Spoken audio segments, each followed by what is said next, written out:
course it has to re-download. Of course you do. Why wouldn't you? It's Friday and you're going to make my life difficult. Stop it.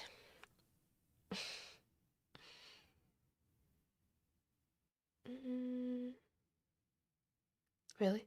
Thank you. Reload. So we can get the day started.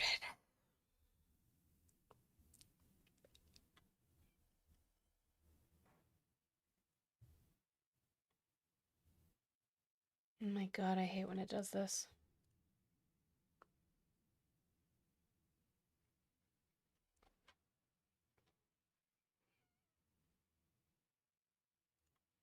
You there. You go over here.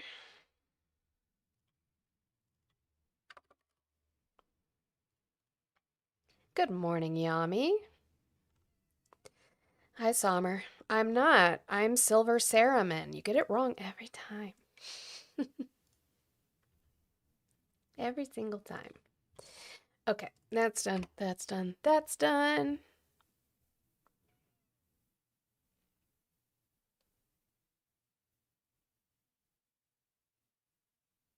All right.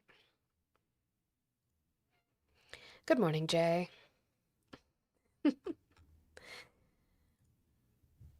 Connect that so the likes start going up. And now we can start. I was waiting for y'all to get in here.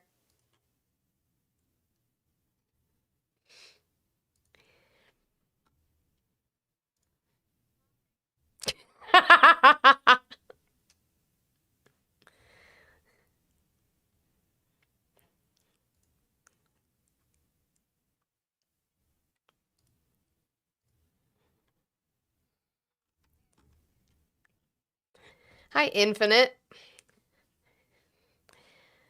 I'm sorry that Twitch and YouTube, I'm sorry you guys don't get to hear the music, but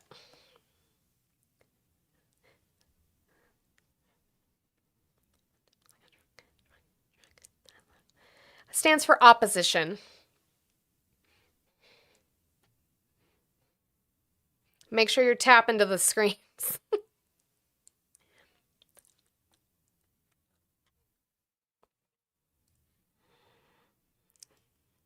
It's not loud enough. There we go.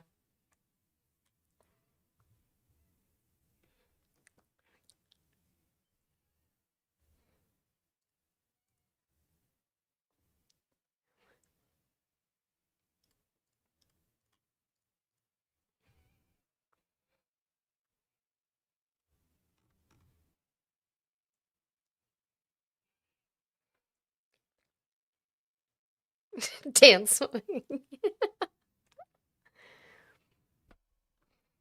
Let me see that thumb.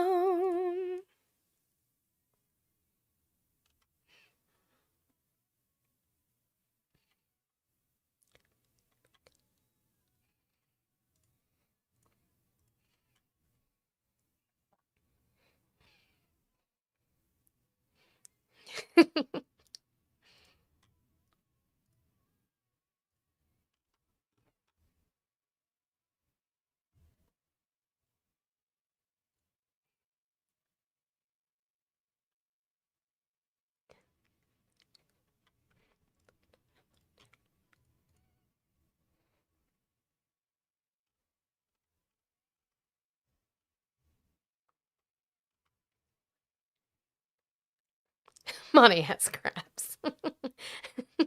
I do have crabs. Thank you, Peter. Giving me crabs again.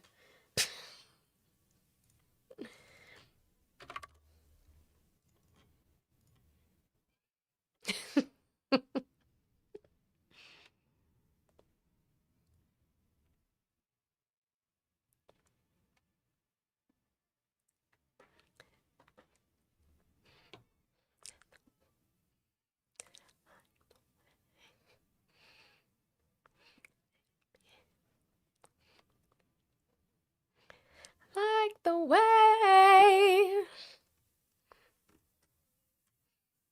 I don't think you heard him.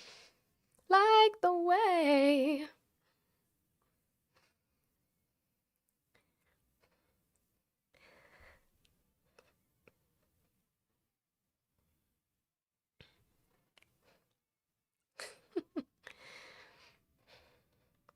No, it wasn't. Source. Objection source, Matt. Oh.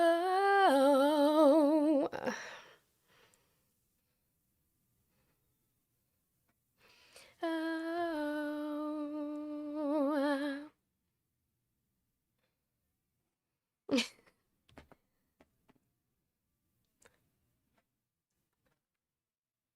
Yeah, it's the thong song, Steve. Or it was. Good morning, good afternoon to those of you on the East Coast. I appreciate you guys being here on this Friday. Thank you guys so much. I did a poll for that one, and Thong Song won. I think it was a good choice. Play it again. You know what? Maybe I'll be nice and I'll play the other one at the end of the stream. Maybe we'll do that. I lost Lincoln. I just said maybe I'll play it at the end of the stream. There's a way to get out of here. All right. Welcome in. Happy Friday. I hope everybody is doing well. Let me make sure I unmute that. Okay, I did. If you are over here on TikTok, can you guys keep tapping that screen for me? You're doing a fantastic job already. Don't forget, we try to get to 25,000 likes within the first 30 minutes, 50,000 for the first hour. So you guys are already fantastically on your way there. So let's keep tapping, working those fingers out, do all of the good things that your partner will appreciate later. I'm just trying to help you out. Okay, so make sure you are tapping that screen. If you would like to share the live out, that also does help. You can repost it, add it to your story, share it to 5 of your friends. I would appreciate that as well. Do your daily heart me if you have not done so. If you are not following me, go ahead and click that follow button. It'll turn into a little plus gold join. And if you are already a member, make sure you are hitting that gold heart. You will become a fan. It gives you access to all the stickers that I have for you over here on TikTok. A lot of them of my face. I saw that somebody has found my new Glaze donut sticker. So all of those fun ones for you. If you are watching over on YouTube, please hit that thumbs up button for me. It does help push us onto the algorithm so that maybe we can have conversations. We haven't had good luck with that, but maybe we can. I would appreciate it so very, very, very much. You can also become a member over there or just subscribe if you want, or you can send super chats because sometimes the chat starts moving too fast and it's hard for me to find. It is a great way to support me if you have extra money to put into a super chat. Over there on Twitch, hello over there. You guys can follow or subscribe if you would like. Gives you access to some emotes or stickers as well, and you can send bits and fun things over there. The best way to support me, however, is going to be through the pay links in my bio. So I have a link tree in my bio that has my Cash App, Venmo, and PayPal in it. It's just Monty Duh for all of those, but if you need an easier way to get to it, the link tree in my bio is the best way. I have my 100 goal that I have every single day. Guys, this is my job. This is what I do for a living, and it's Friday, so let's please try and get that accomplished. We can do a $1 train, a $2 train, whatever we need to do to get that down today and completed. I would appreciate it. You're obsessed with that one. I do love that one. We'll start it out right away. W's to Peter. Peter who gives me crabs. W's to Peter for you know what time it is. Hashtag Crab Queen 8647. So thank you so much for the 1353 and for doing that math for me because I should know, but I promise you that I don't. So W's to get us down to 8647, guys. That's where we are at to start the day. So W's to Peter for that. And we can get our day started here. All right. Let's start here first, I guess. Hi, Kevin. How are you? I'm good. Did you vote for Trump? Yeah, I voted for Trump. Okay. Can I get your age and what state you voted in, please? I'm 22. I voted in Pennsylvania. All right. Why are you still supporting Trump? Because his stance on immigration and deportation, and also in terms of gender, keeping, Sure, that's cool. Let's stick with immigration. So you are pro getting rid of gender sport. You are pro getting rid of immigrants? Tariffs. You are pro getting rid of immigrants? Yeah. Okay, what is beneficial about getting rid of immigrants? Or legal immigrants, rather. You're pro getting rid of legal immigrants? No, illegal. Oh, okay. What makes them illegal? They didn't come across the border properly. What's the law that defines that? There's a process in which you have to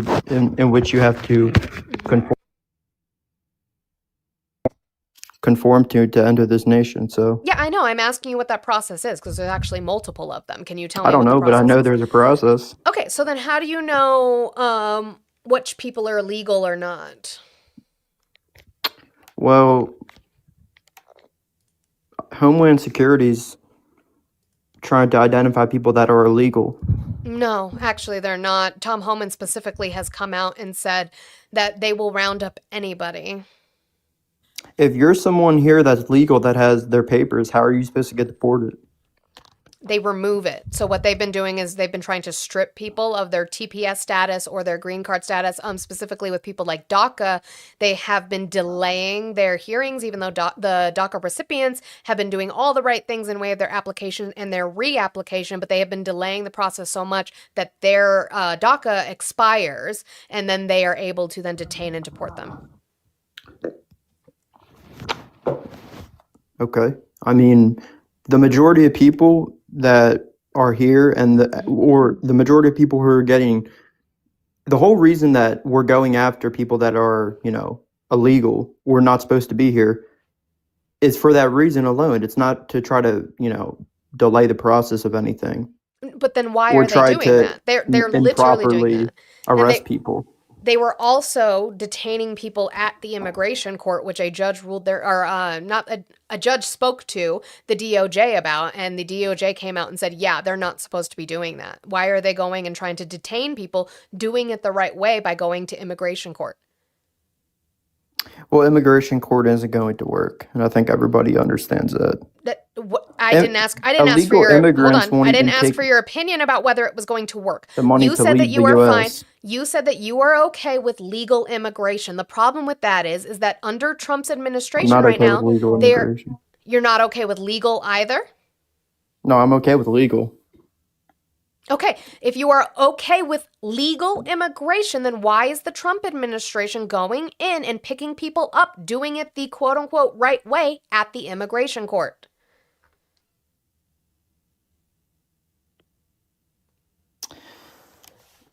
That's not the way that was suggested, and that's not the way What? What? that we're deciding to deport people. They are picking people up at immigration court, detaining them and trying to get orders to deport them. So yes, they absolutely are doing that. Okay, even if they are, that's a small amount. Note that Oh, so now, okay, most no, of them are not that's not the going point, to though. That's not the point, courts though. anyway. That's not the They're point, though. staying here because That they don't is want to not leave. the point, though. The point was to go after the worst of the worst criminal, illegal aliens, which I would have no fucking problem They're with. not going to be at That's court. not what they're. Right, so then why are they there? Why aren't they catching the criminals? Why are they in court grabbing grandma and grandpa who have been here for 40 years and trying to do it the right way? Well, they're Why are they easy doing that? targets. That's a problem because that goes against everything he campaigned on, and it goes against everything that is what we define as immigration in this country. No, that's a small majority as well, extremely It small. does not matter what the number is. Of course it does. It does not. You wouldn't Okay, say that so the then number matters show me, on where okay, the so then focus is? show me that a majority of the people they are detaining and or arresting have criminal convictions. I would like to see it. Go ahead and find me that source. Can't tell you the source, but I know that's. I You know don't know. that No, they're you don't know. deliberately No, you aiming don't to- know. to No, get you people don't that are- know. No, you don't know. You do not know unless you have a source to provide, or else it's just something you believe in your fifis. Is it true? No. Regardless if No, I it's not know actually. it or not, No, is it true? it's not. Based off of the information that we have from DHS, ICE, and CBP, no. Only about 5% of the people that they are detaining have criminal convictions. The other about 70% do not. So no. I believe I've seen different I don't care. statistics. Then go find it. I'm just gonna get rid of you. You can go find it. What was that, Jedi? What was the original number? Because I clicked the goddamn PayPal and the original number went away. Will you get that for me? I apologize. I clicked on the damn thing before I read it, and PayPal switches with what they 19. Thank you. So much. And you said it's for 3 minutes. I don't know what you mean. W's to Dale for the $10 for thank you for supporting our democracy. W's to you. Thank you, Dale. And he said it's time to do the Friday dance. It's the Ted Bear dancing. Thank you so much. So I got to do, hold on. I'm going to do the 10 math because that's easier for me. Okay. And then we're going to do the 1 minute is okay. Just let me experience. Experience what? Jenna, what are we experiencing? I'm confused. Wait, what are we experiencing for the payment? Hold on, you gotta... Guys, that brings us down to 5-7. Oh, are you? What? I'm confused. Is a misdemeanor a crime? Yeah, Jimbo, it is. That's not what we were talking about, though, were we? It's beg talk. It's beg talk, but I'm down to 57. It's fine. Whatever.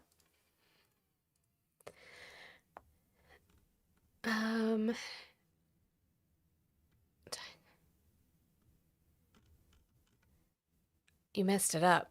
Oh, no, you didn't mess it up. No, you didn't mess it up, Jedi. You did not mess it up. Between you and Dale sending stuff at the exact same time. But you know what? It's fine. Look at me, Jedi. Look into my eyes. 6, 7. I will do it anyway. I don't care. It's fine. Okay. Why? Because they you know, just to irritate you, I think. I think that's why they do the things they do. I think that's their goal. They just want to make me mad, and that's okay. As long as someone's benefiting from my anger, I'm okay with it. Being in the country illegally is a misdemeanor and also a crime. We can talk about it, Jimbo. Get in the box. Let's talk about it. I would love to talk about it. All right. So we're going to finish this on Epstein that we did not finish yesterday. That is what we're going to do. I'm first going to start out with the fact that Pam Bondi is testifying right now in front of the Oversight Committee. It is not filmed. It's not being filmed. And she's not sworn in under oath. It is similar to what Lutnick did, like a month ago, where it is going to be a transcript that gets released later. But we're not going to have access. Just stare straight, just like this. But yeah, so Pam Bondi is currently in front of Congress. Now, what I wanted to show first, I will show, I will show you Robert Garcia. He is outside of the room that they're going to testify in. This was right before she's going to testify, excuse me. And talking about the fact that they're not getting the things that they should get. I don't understand why you guys are not, like, she should be testifying in front of a fucking camera and under oath. Like, if she's refusing to answer anything, that's going to be the thing too. What are we going to get out of this transcript? Anything at all? I don't know. So start. Robert Garcia, the leader of House Democrats on the committee. I just want to be very clear that we continue to be incredibly disappointed of the decision to not have this interview videotaped and then released to the American public. The second thing we asked Chairman Comer is to ensure that this interview is under oath.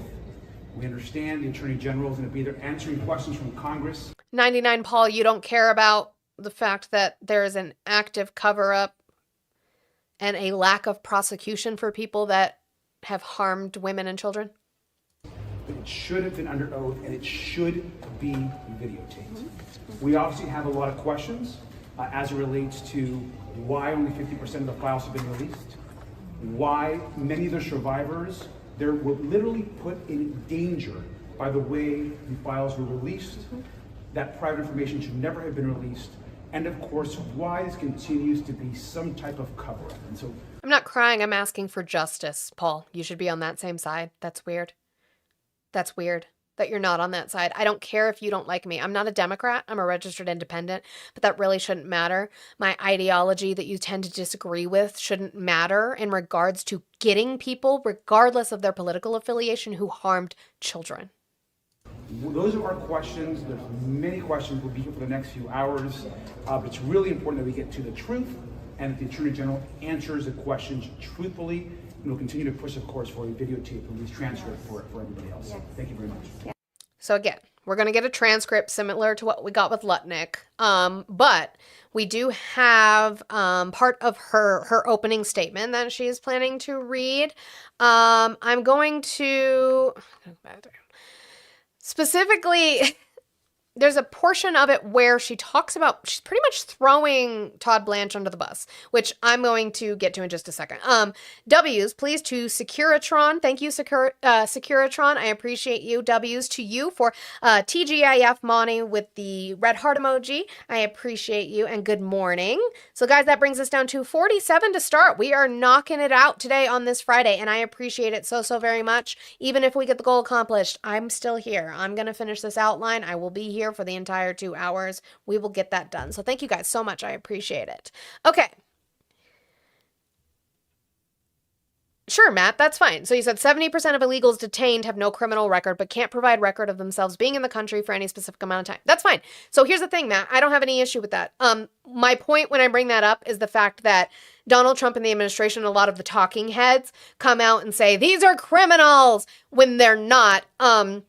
But if you want to talk about, like, violent criminals, right? But if you want to talk about them being here illegally, what I would want to see then is us actually charging them with the crime of being here illegally. But we're not seeing that happening. That's where I have an issue.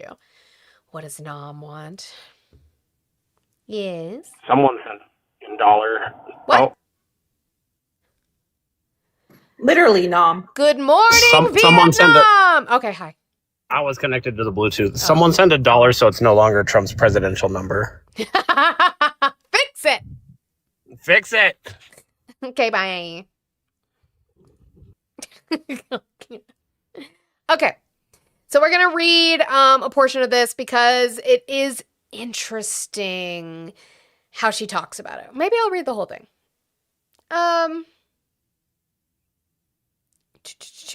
Good morning. Before we start today, I want to reiterate what I have said many times regarding the department's handling during my tenure as Attorney General of the voluminous materials that are now commonly known as the Epstein Files. Commonly known as crazy. I'm proud of the department's record and commitment to transparency under my leadership.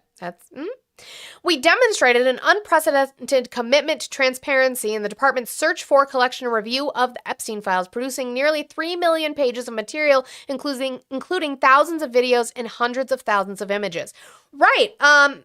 Let's talk about that. So you redacted the names of people implicated, which was specifically against the law that was passed. You unredacted the names of survivors, which you specifically were meant to redact. The only people's names you were supposed to redact were the survivors, and you didn't.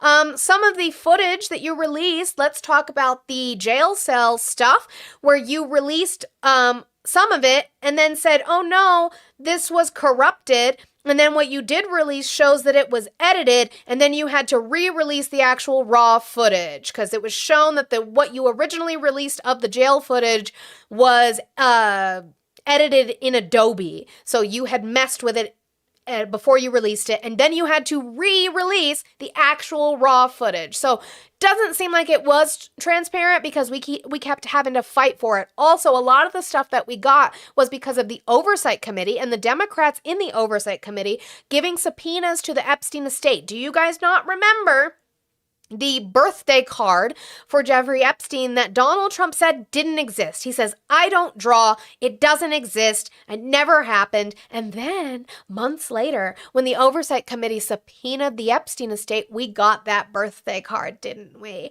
So where's the transparency? Is it coming from this administration? No, I don't think it is. These investigations span 4 administrations dating back to the Bush administration, have gone on through the Obama administration, the first Trump administration, and the Biden administration. I agree. Those investigations went on during that entire period of time, and for some reason, in that entire period of 4 administrations, nobody was able to fucking be prosecuted besides Jeffrey Epstein and Ghislaine Maxwell. What the fuck are we doing? The only time federal prosecutors were permitted to launch investigations against Epstein and Maxwell was when President Trump occupied the White House. That's not true, because Ghislaine's was definitely during Biden's administration. Only under President Trump were 3 million Epstein-related documents released. Again, she has to come out and glaze Trump. This was an enormously complicated and labor-intensive process. To the best of my knowledge, the department produced everything required under the Epstein Files Transparency Act. Our diligent and good faith effort to collect materials ensured that all potentially responsive documents that could be reasonably located would see the light of day. All department components were directed to submit any potentially responsive records, resulting in a comprehensive review of millions of documents. Now listen, this is the part where she throws Todd Blanche under the bus. As the head of a large department with broad responsibilities, I did not lead every aspect of this effort or conduct that document review myself. I delegated oversight over this process to Deputy Attorney General Todd Blanche. Uh-oh. The team of professionals who reviewed all of the materials that we collected assured me the only materials that were withheld were either non-responsive, privileged, or duplicative. Although not required by the Act, the department has given Congress access to unredacted, duplicative materials in the reading room in an effort at maximum transparency. No, they're allowed to have those. That is in the Act. There were redaction errors. Yeah, you released the names of the survivors. I wouldn't call that an error. I'd call that a gross misconduct.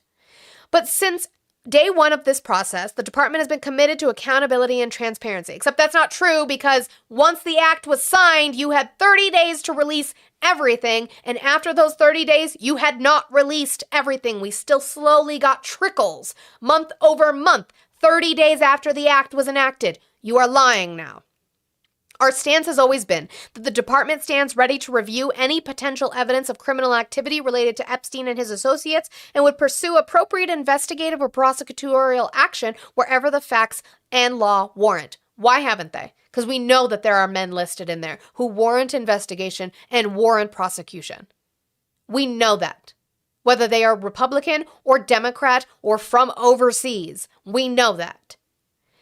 I would like to repeat what I shared before the House Judiciary Committee in February. The Dow is at 50,000. I'm just kidding. That's not what she wrote. I've spent my entire career fighting for victims, and I will continue to do so. Except that you've never talked to them. You did not speak to them. They were in the room, and you wouldn't even turn around to look at them. I am deeply sorry for what any victim has been through, especially as a result of that monster. If they have any information to share with law enforcement about anyone who has hurt them or abused them, the FBI is waiting to hear from them. You know who they are. Why haven't you reached out to them? Why are you putting the onus on the survivors to reach out to you?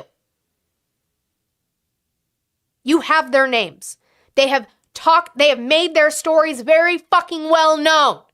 You speak to them. The bottom line is justice and transparency in this matter has been delivered at the direction of President Trump in his administration, except it hasn't because you guys were redacting Trump's name. It's a fucking lie. That's a lie. But anyway, she's testifying in front of Congress, so that transcript will come out, and that'll be interesting.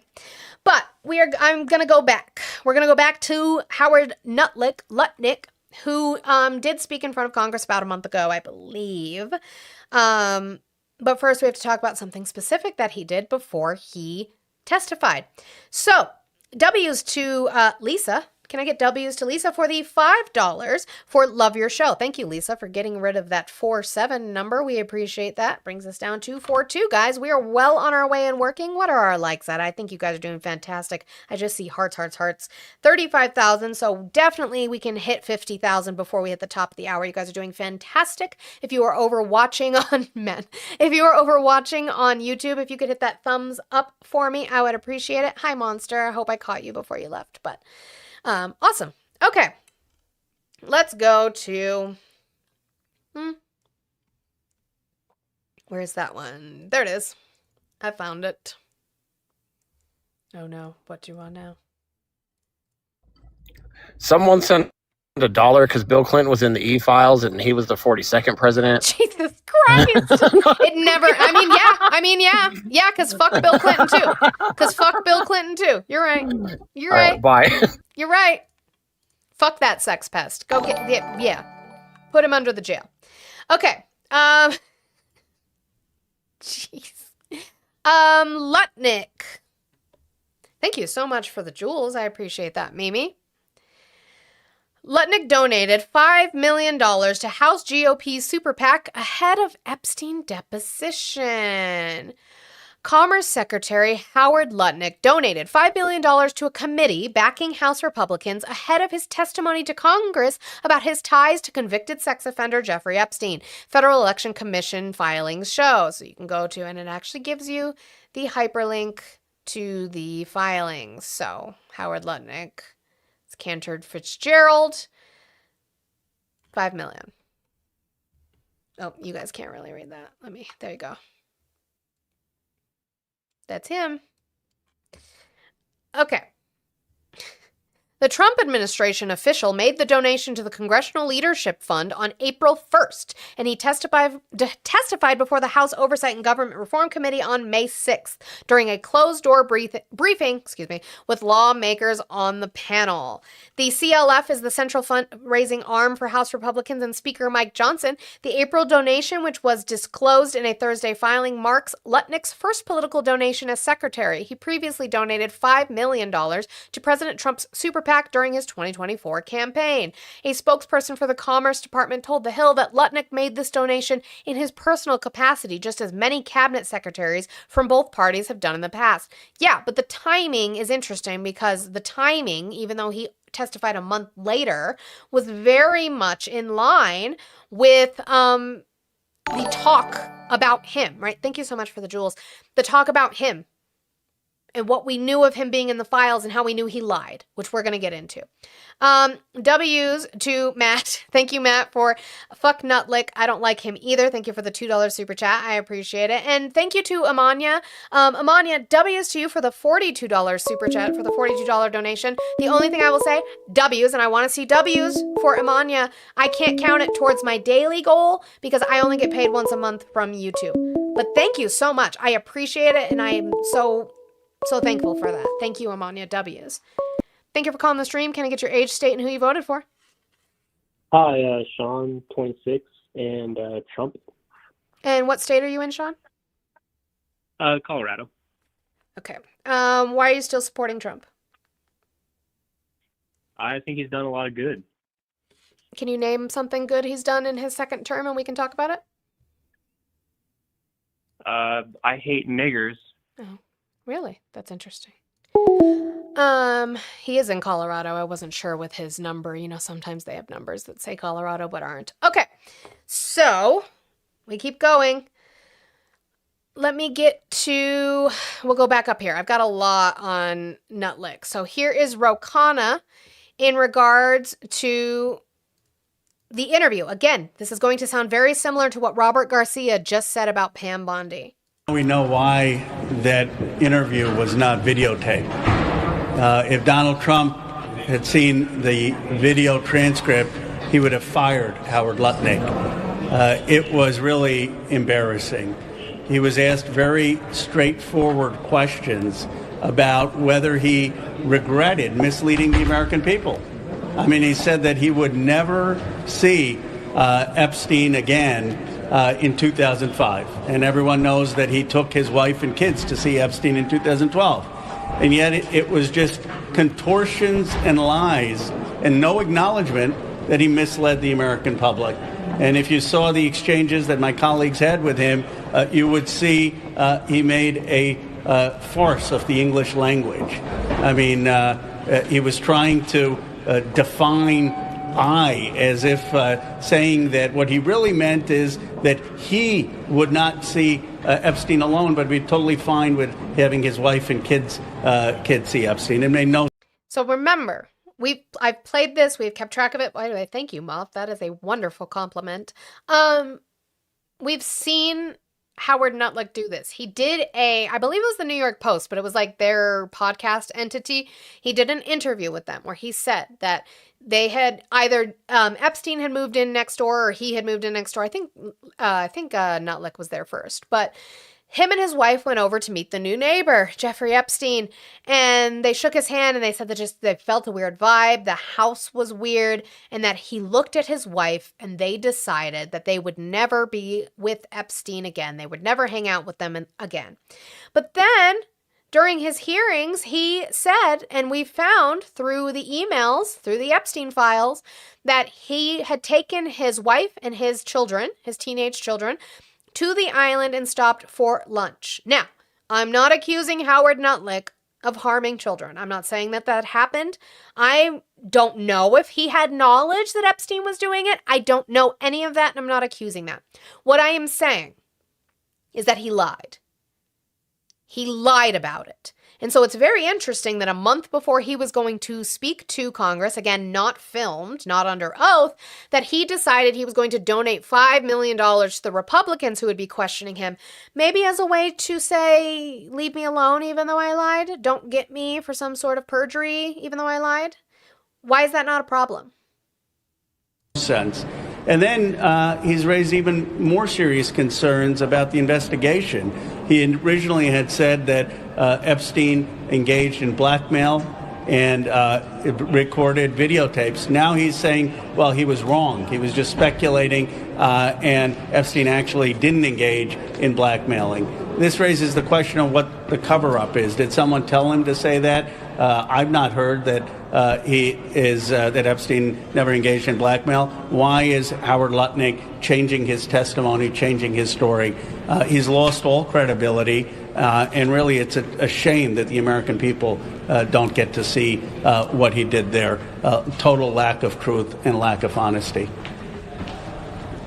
And it was. And we're going to get to more on that as they discuss him. Let me, real quick, can I get W's for Securitron again? W's to Securitron for the $7. You said for fuck all of those pedos. I hope 35 isn't a pedo. So I looked it up. I looked up the 35th president of the United States. I don't think he went after underage women as far as I know, but it was John F. Kennedy. So so I mean, We just can't win, can we? just stop electing men. That's the solution. That's the solution. Just stop electing men. Maybe it would be better. Okay. So this is Ansari, Representative Yasemin Ansari, again, about Howard Nutlick's lying. Oh, God. Hold on. Gotta get the presidential brief. Yeah, he's an adulterer, so I think we should still send another $1. Oh, that made them mad. Dave said, yeah, okay, well, how about we just keep women from voting? Did I get you? Wow, you guys tried Did I that get once. Women were like, I want to vote. And you were like, she must be drunk. And you banned alcohol. And then Then you had to repeal that. But you didn't even get to repeal that first. You gave us the vote first. That's crazy. That's wild. W Fax Raiders, as you guys are coming in. Thank you so much, Steve. Thank you, Fax, for the raid. Welcome in, guys. We are discussing the Epstein files, and we're going back in time a little bit to Howard Nutlick.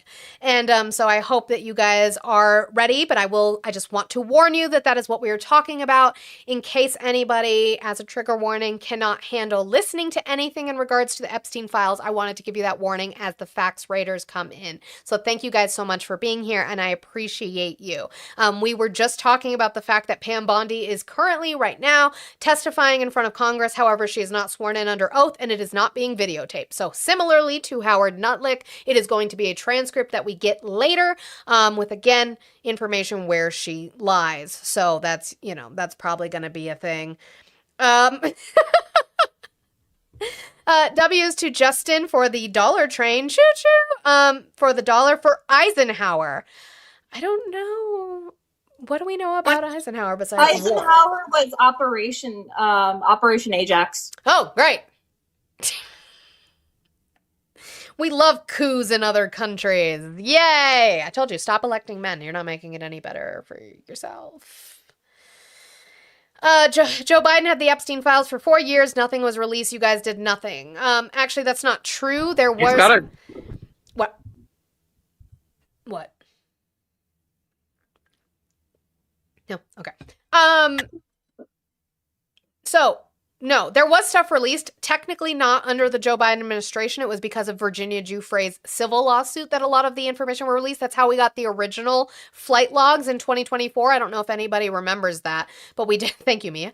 We got the flight logs in 2024. That was from a release from Virginia Giuffre's civil suit. She requested to get her files put out there, and that was in 2024. Now, Ghislaine Maxwell was still going through appeals. So there was certain information that they're not willing to release because she was going through appeal, and releasing that information could have made it easier for her to get off on appeal. And I don't know about you, but I want nothing to do with Ghislaine Maxwell getting out. All right, so coming back to Howard Nutlick and his lies. What we have seen so far in this transcribed interview, I feel very comfortable saying that Howard Lutnick is a pathological liar. And he is, and we're gonna get back to that. But I need huge W's to Danielle. Danielle, for the $34, knocking out my goal today. He said, I don't think we'll win with any of the presidents, so we'll just finish it. W's to you. That's a fact. We're not going to win with any of them. It's just going to get worse, especially the farther back we go. So W's to Danielle. I appreciate you so much for finishing out the goal. You guys rocked the fuck out of the goal today. It haven't even been on for an hour. So thank you guys so much. Don't forget, you can still donate if you would like to have a message read or just to support the stream. You can still do those to the links in my bio because we have not knocked out the goal this last week. And so I'm a little bit behind, but thank you so much. I appreciate you, and we will keep going and keep trying to get the transparency that this administration promised that they're not giving us. Also, make sure you follow this backup. Oh, No, go ahead. sorry. I was going to say follow this backup account, guys. I got taken down this morning. So if you're not following this account, this is me. But pre-president was King George, so we got to go back further. Raymond, can't with you. Just cover up in American history. We have now gone through the timeline of events with him in detail, an excruciating detail, from when they met in 2005. This is Howard Lutnick and his wife meeting Jeffrey Epstein. He described it himself in great detail on a podcast last year where he said that they went to his home, they took a tour, and allegedly were so uncomfortable after seeing the massage tables in Jeffrey Epstein's home that Howard Lutnick went on this podcast to tell the American people that he himself, and my colleagues referenced the definitions he tried to change of what he meant there, but he said that he would never socially or professionally be involved or be in a room with Jeffrey Epstein again. Then in 2012, he took his family and his staff to Jeffrey Epstein's island. I focus my questions today on how he could have done that if him and his wife were truly so uncomfortable, especially when in 2008, we know that Jeffrey Epstein was accused and the sweetheart deal took place for soliciting a minor. Howard Lutnick tried to tell us in that room that he essentially didn't know any of that. I asked him, how did I, as a child at the time, see this all over the media about Jeffrey Epstein, and you, an adult who was this person's neighbor who had engaged with him before, how could you possibly not have known? I mean, the level of the lies that are taking place inside that room without video is unbelievable and part of this egregious cover-up. I recommend that every single American, when this interview is released, read the document in full.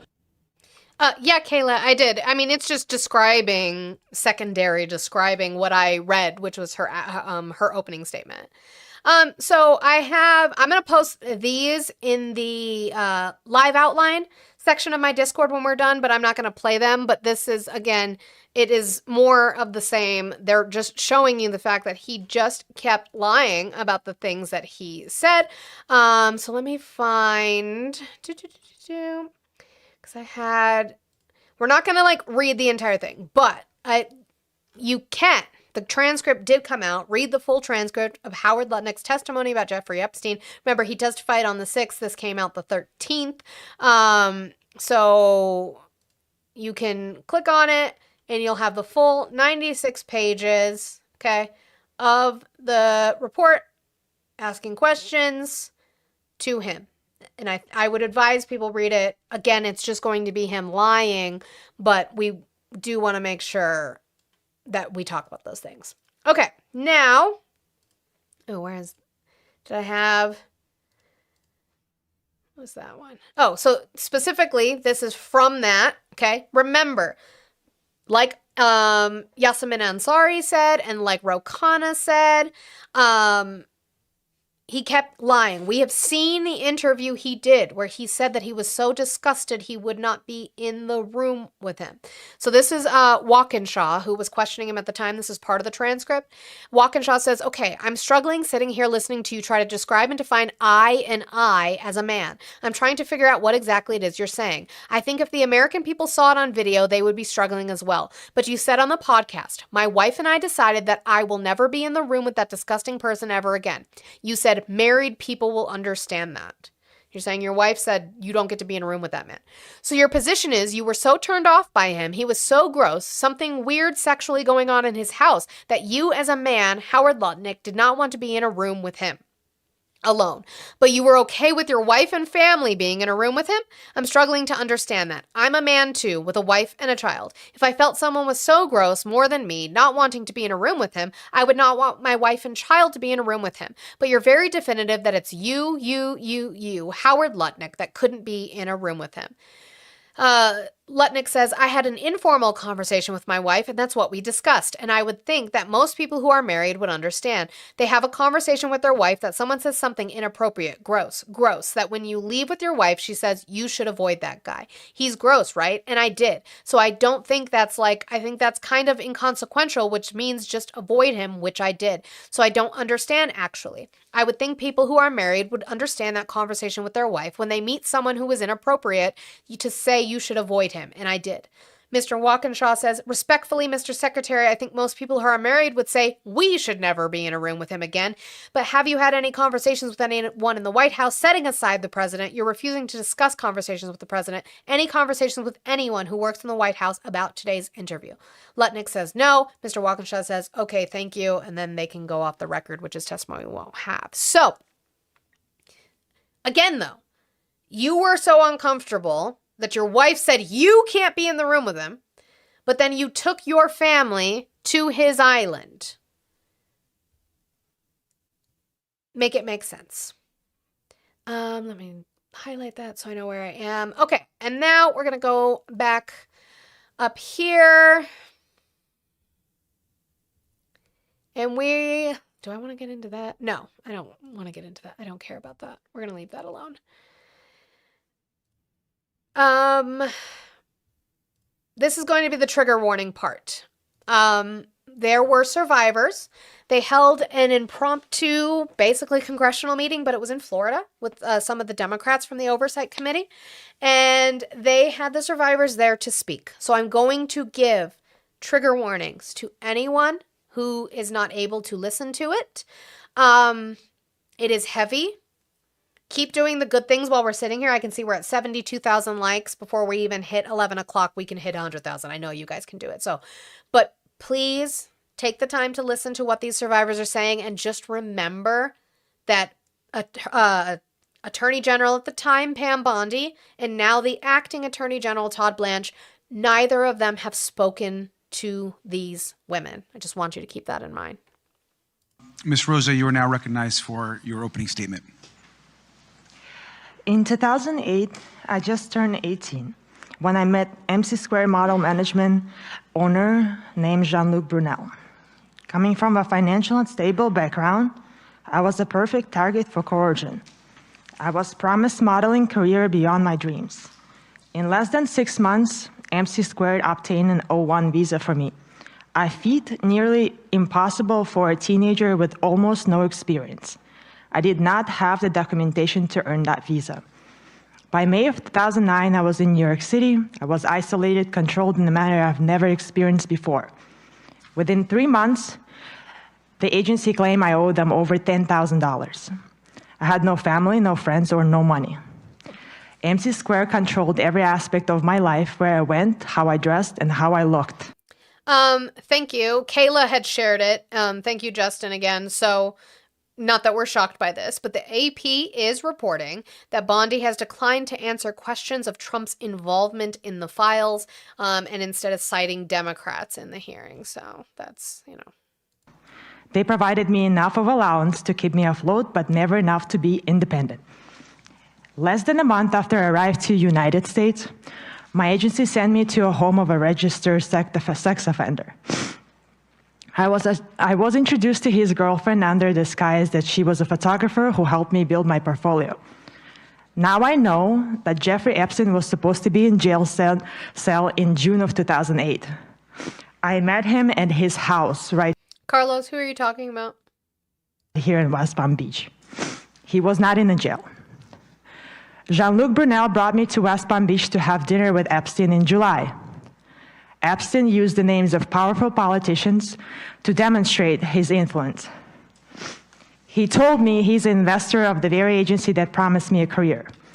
He also spoke of his arrest that it was a game, bragging about girls visiting his cell, and his friendships with authorities.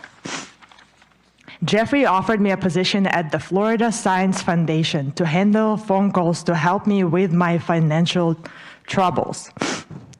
One day, his masseuse called me into his room where I was molested for the first time by Jeffrey. For the following 3 years, I was subject to ongoing rape. Jeffrey Epstein was under house arrest for the molestation of underage girls at the exact time he was abusing me. Seeing that the fact that he could commit those acts made justice feel impossible to me, and it took my ability to seek for help.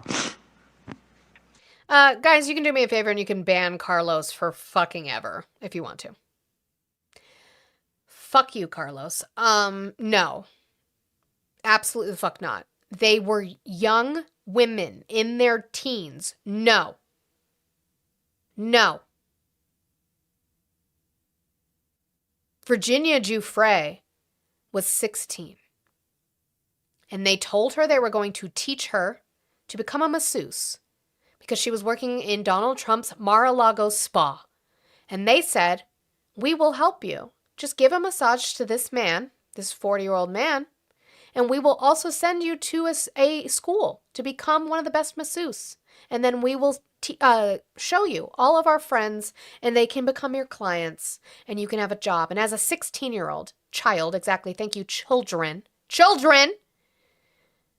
who a lot of them come from broken homes because that was Jeffrey and Ghislaine's MO, was to go after children, young girls from broken homes who were some previously abused by their family members or just had hard times and could not make ends meet. And so giving a massage for $200 was going to feed their family or themselves or give them a chance at a better life to become a masseuse. What they then found out was it wasn't a job to be a masseuse, was it? No. Jeffrey Epstein was going to molest and rape them. Ghislaine Maxwell was going to molest and rape them. And then also traffic them to their wealthy friends that now this administration is covering up for. Fuck you forever. You don't get to say that she knew what she was doing. Fuck you forever. I was summoned to his residence right here in West Palm Beach. My agency relocated me to Miami to keep me closer, and only after he was released from the house arrest, I was allowed to go back to New York City, where my nightmares continued. Those years of abuse turned into a decade of fear that I still carry today. I eventually found the courage to reach out for help. I stepped forward along other survivors, hoping those who allowed this to happen will be held accountable. I kept my identity protected as Jane Doe. I woke up one day with my name mentioned over 500 times.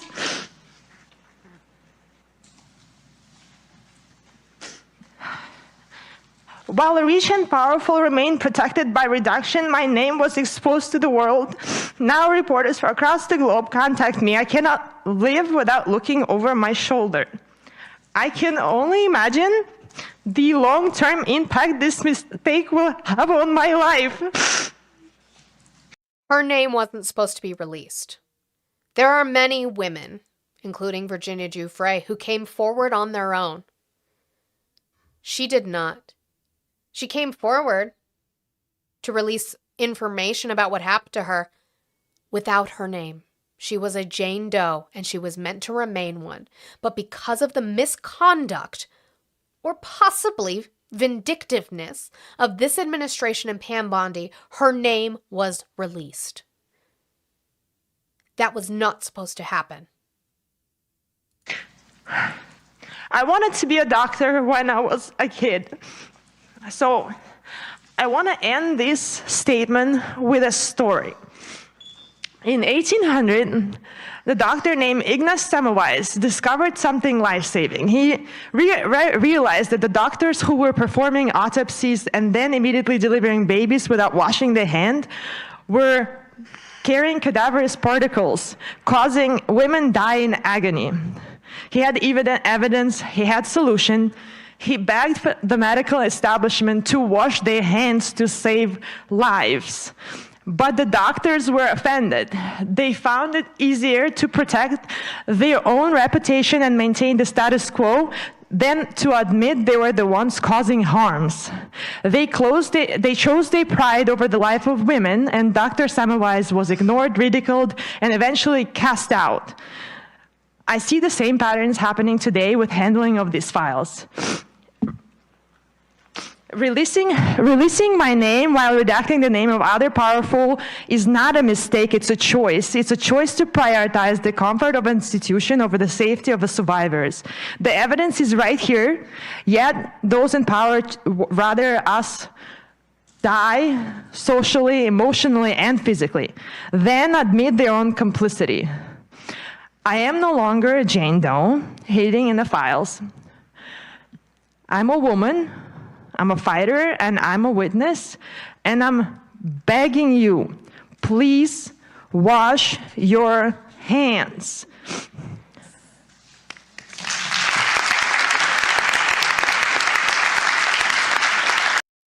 Trippy, you can go too, if you want to. The fact that you said so worried about Epstein, and yet the rainbow people, which I am one of, out here mind fucking kids, telling them they can be whatever gender they want. Did you know that a majority of the people and the youth that have the most abuse and sexual abuse are part of the LGBTQ? Did you know that, Trippy? Did they get abused at a disproportionate rate? Maybe you should actually focus on Epstein. Maybe you should be here with us so that you actually care, or show me you give a fuck about what happened to children. Okay? Okay. So let's go to let's go to two more. No, I have a few more. So this is survivor Danny Hannah Bensky speaking. And I'm sorry about the angle in the audio, but it was the best one that I could find without going to YouTube. So together, they submitted 350 victims' names to the DOJ as names that needed to be redacted prior to the deadline on December 19th. In the first round of documents, I saw my name in 2 places. Then in the January dump, there were more, and the redactions were far, far worse. These files displayed my name, my phone number, my old address, where I worked at the time, where I was studying, and other identifying information. What's important to understand is that these documents weren't just... Stupid liberal, nobody's not all of a sudden. Not all of a sudden. The difference is between people is that some of us just believed the victims right away. Now, if you want to talk shit on any administration for not doing the things that they needed to do, you can do that. I'll stand with you and do that. I don't have any problem with that. But it's coming to light now. And so, if it's coming to light now, then maybe we should focus on it. We don't get to ignore it just because you don't like the timing. I'm sorry, the timing's not good for you. But the survivors have waited long enough. And now that it's in the news and it's up front and center, we're going to keep it up front and center and not move on. How about that? Somehow overlooked and not redacted at all. On one document, my nickname, Danny, redacted, while Danielle Hannah Bensky is left completely unredacted. I am just one of the hundreds of survivors exposed like this. Again, they redacted the names of people implicated in harm, including Donald Trump, but they didn't redact the names of the victims, or the survivors, excuse me, which they were supposed to. This is survivor Courtney Wild as well speaking. I was abused by Jeffrey Epstein. He abused me until I was 17 years old.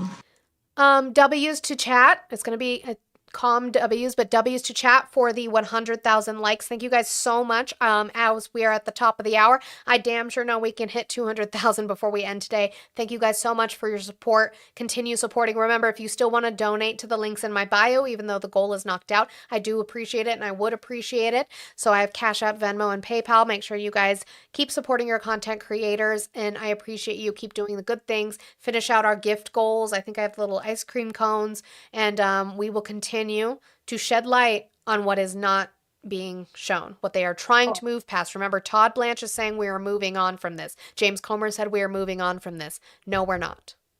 Also, guys, if you see the poll that's up there, there are resources in there. As long as you guys interact with that as well, that also helps with it. But it's, you know, again, resources are there. People can reach out if need be. And it's always, that's meant to be your trigger warning also right there.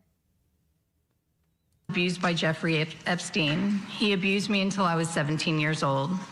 What happened to me was terrible, but what happened after that by our own government changed my life just as much. I came here today to ask for one simple thing, to make sure this never happens again. I filed a case under the Crime Victims' Rights Act because government secretly made a deal with Jeffrey Epstein. They signed a non-prosecution agreement. They made the deal behind closed doors.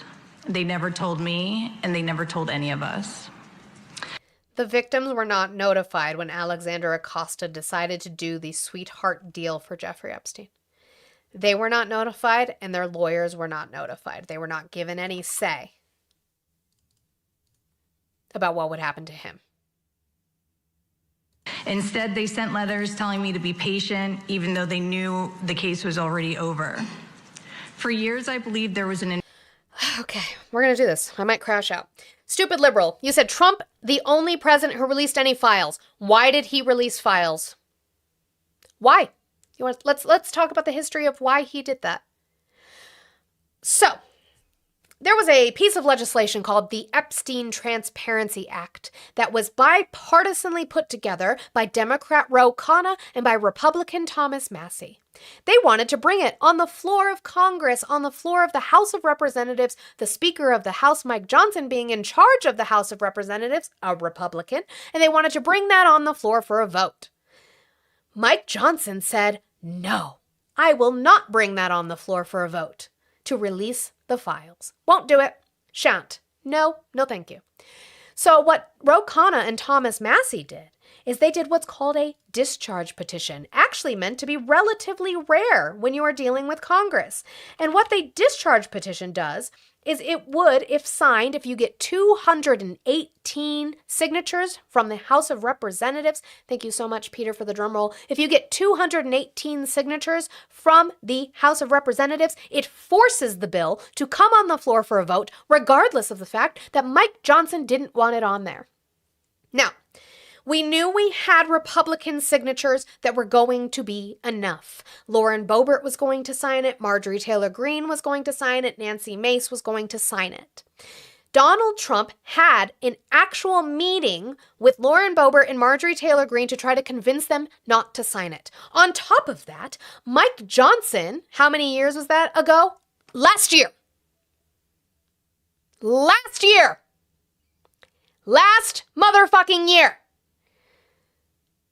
Mike Johnson put the House on break multiple times to avoid it. Also to avoid the fact that they had a representative, Representative Adelita Grijalva, who was sworn in Arizona, or was elected in Arizona, and Mike Johnson kept going on break so that he didn't have to swear her in. It took about a month and a half to get her sworn in. Why? Because she was going to be the 218th signature on the Epstein Transparency Act. Now, in between that, there was a shutdown there where there was a week of time where the government was shut down, so they were not there, but the other breaks were on Mike Johnson. He made a choice to send Congress on a break so they did not get these signatures. Now, once the government reopened, they had to swear in Adelita Grijalva. And the day that they swore her in, the day she held her hand up and did it, she walked over to sign it, was the same day Donald Trump was yelling and screaming at Lauren Boebert and Marjorie Taylor Greene, according to Marjorie Taylor Greene, having a meeting saying, remove your name. They refused to remove their name, which is why him and Marjorie Taylor Greene aren't buddy-buddy anymore.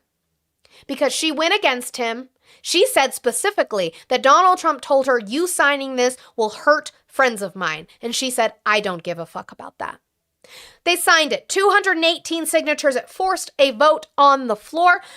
In the House of Representatives, everybody voted for it except for one single representative. And then in the Senate, it was unanimously voted on. Every single senator voted for it, and Donald Trump had to sign it. Even if he didn't sign it, there's a certain amount of legislative days where it becomes law. So the only reason Donald Trump released anything is because he was fucking forced to. So don't give him any accolades. Do not pat him on the fat motherfucking back. He did nothing. Nothing but fight it. Investigation happening. There wasn't. When I found out the truth, I went to my lawyer, Brad Edwards. He took my case in 2008, and he fought for me against the government for over a decade.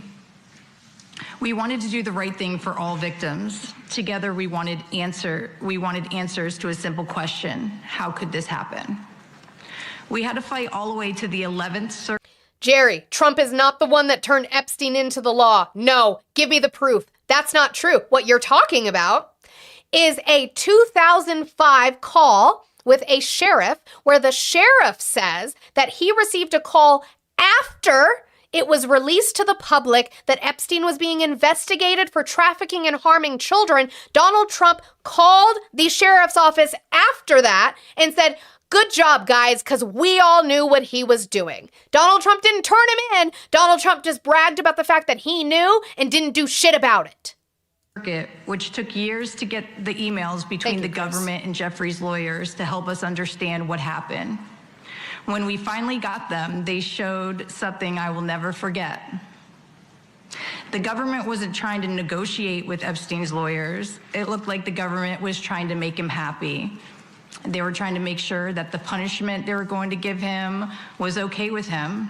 It seemed like they had forgotten that there were 40 of us kids who had been abused by him. I was so confused because where I come from, if you commit a crime, you go to jail. I have never heard the feds of letting you help them decide which crimes they're going to charge you with, or if you're cool with how long you're going to spend in jail. But I thought, what do I know? Maybe that's how it works for rich guys. That's how it did work for Jeffrey Epstein. And I have one more video to show you.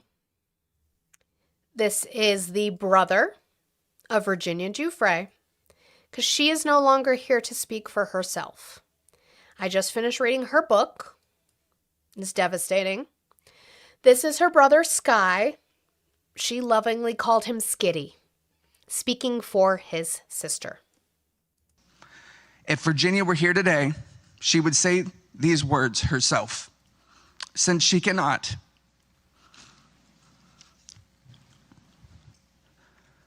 I will say them for her as her little brother And with that, I'd like to share Virginia's own words from her sworn deposition dated May 3rd, 2016.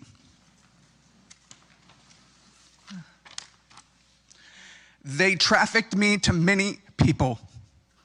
Okay, please name a person that Ghislaine Maxwell directed you to have sex with. Prince Andrew. Okay, who else? As a whole, they both trafficked me to many people. Okay, so can you please tell me when Ghislaine Maxwell asked you to have sex with another person? Glenn Dubin. Who else? Well, Redacted is another one. Ghislaine Maxwell asked you to have sex with Redacted? And Glenn Dubin and Steve Kaufman were, like I said, the first people I was sent to after my training. And where does Alan Dershowitz fit into this group of people? Same. I can't tell you piece by piece by piece who. I know Glenn Dubin was first. Okay. And I know Stephen Kaufman was one of the first that I was sent to. Alan Dershowitz could have been between Glenn and Stephen. Which she said in her book, she was not sure whether Alan Dershowitz did, whether she was abused by Alan Dershowitz or not. She can't quite remember. However, the fact that Alan Dershowitz was Jeffrey Epstein's personal lawyer, Alan Dershowitz has come out and said Jeffrey Epstein wasn't a pedophile, he was a specific kind of file because of the age, as if that makes any difference to any of us who have an actual moral fucking compass. They were all children, but Alan Dershowitz was Epstein's personal lawyer. He was also Donald Trump's personal lawyer when it came to the 2020 election cases that he lost. And so it's interesting how everybody's in this orbit and this administration's covering it up. This is only a small sample of the thousands of stories that still remain untold. But the question today is no longer whether... Liberal, you can go too. Because now what you did is instead of actually addressing what the fuck I said, you said I haven't heard any of these women being shackled or handcuffed or in a cage. They were children. They were children. I don't know what you guys don't fucking understand about that. They were children. Their names exist. The question is, what will Congress and the Department of Justice do about it? Virginia Giuffre specifically was molested and raped by her father her entire life. And her father even gave her to a friend to be abused and raped. These were children. These were children. Why didn't I ask Joe Biden? Because Joe Biden, nobody was asking for it. No one was asking for it. Nobody. And if you want to admonish them, you can. I am with you. Fuck Joe Biden and fuck that administration for not doing anything about it. Fuck them. Go get them charges for, obstruction, misconduct. Go get them. I don't care. Go lock him up. I don't think they serve ice cream in prison, but maybe he'll get lucky on Fridays. I don't care. I do not care. What I care about is the person who can do something about it now is not and is covering it up. Go get him too. They can get ice cream on Fridays together. Go get them both. Even after being congressionally told to release files, it didn't have to take an act of Congress for him to do what he said he was, being transparent. Yeah, he could have just done it.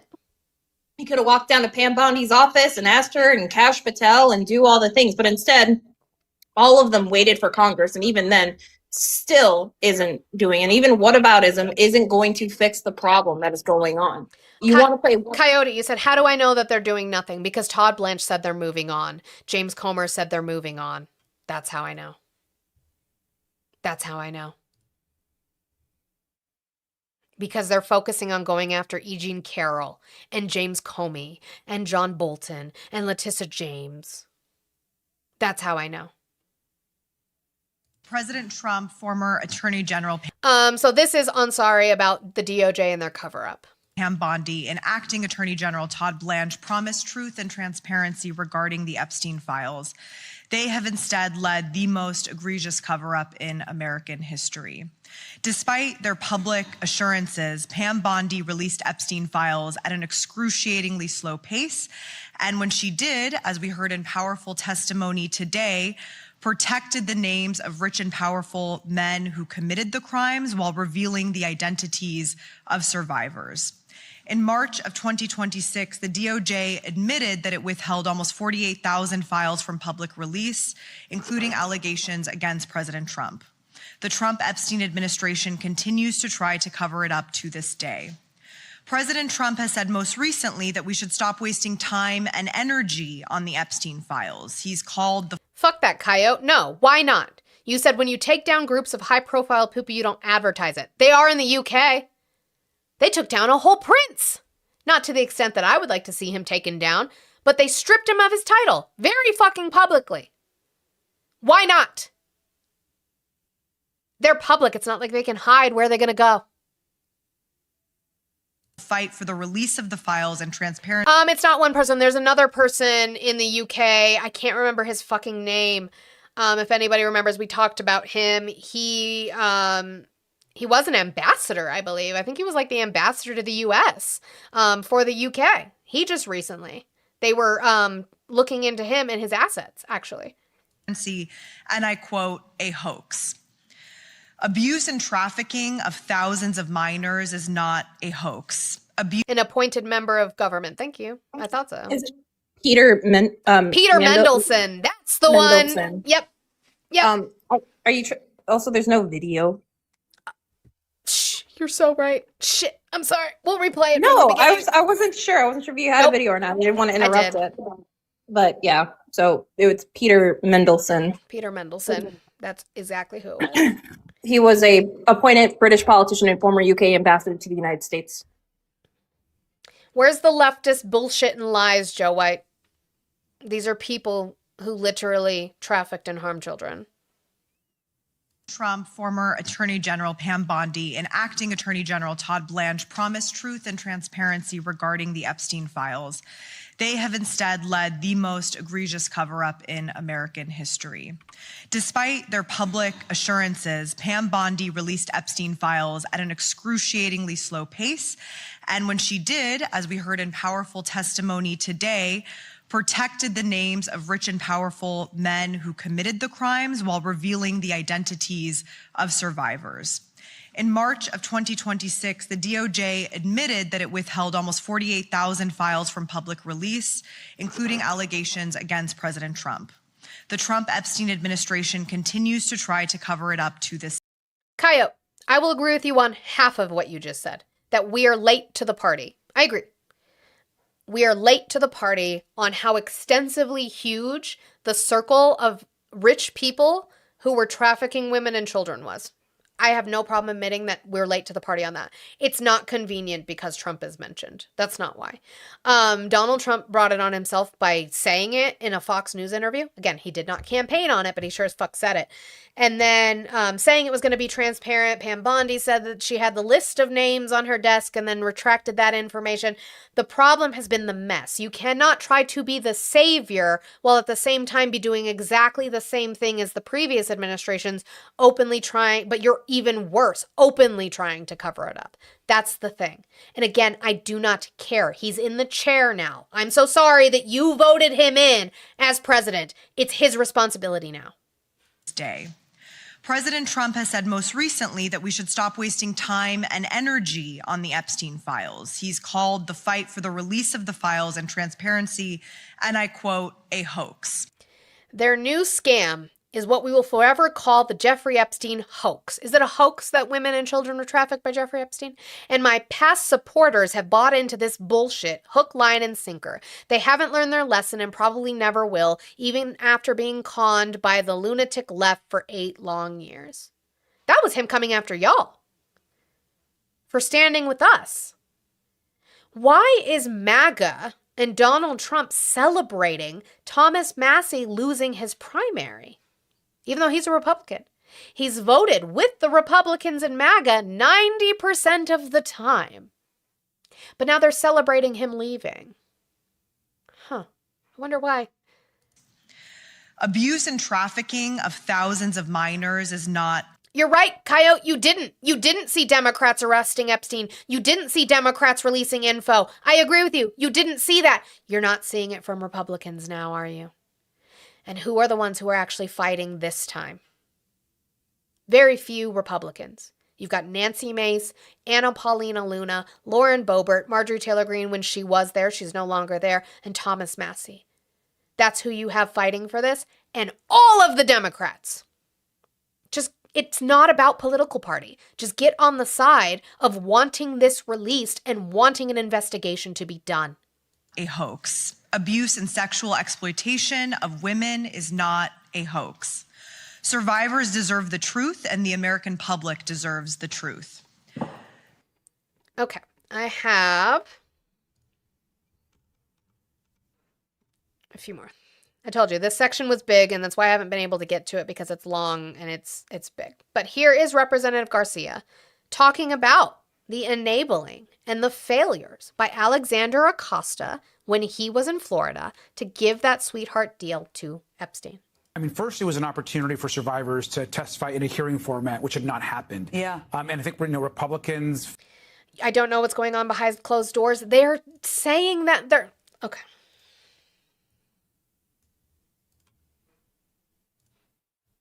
Thank you. You said this is the end of the Epstein, of your review of the Epstein files. So just to clarify, is the public going to learn the identities of the men who abused the girls with the information that you're releasing? And if not, why not? And then I have a quick follow-up. I mean, you just baked in an assumption into your question that I have never said and I don't know to be true. Is the public going to learn about men that abuse these girls? Like, what does that mean? That means, are you going to give us the fucking names of the people who trafficked and abused children? That was a pretty simple fucking question. I mean, I don't understand what that means. Well, I mean, they're the men who abused the young women through Epstein's.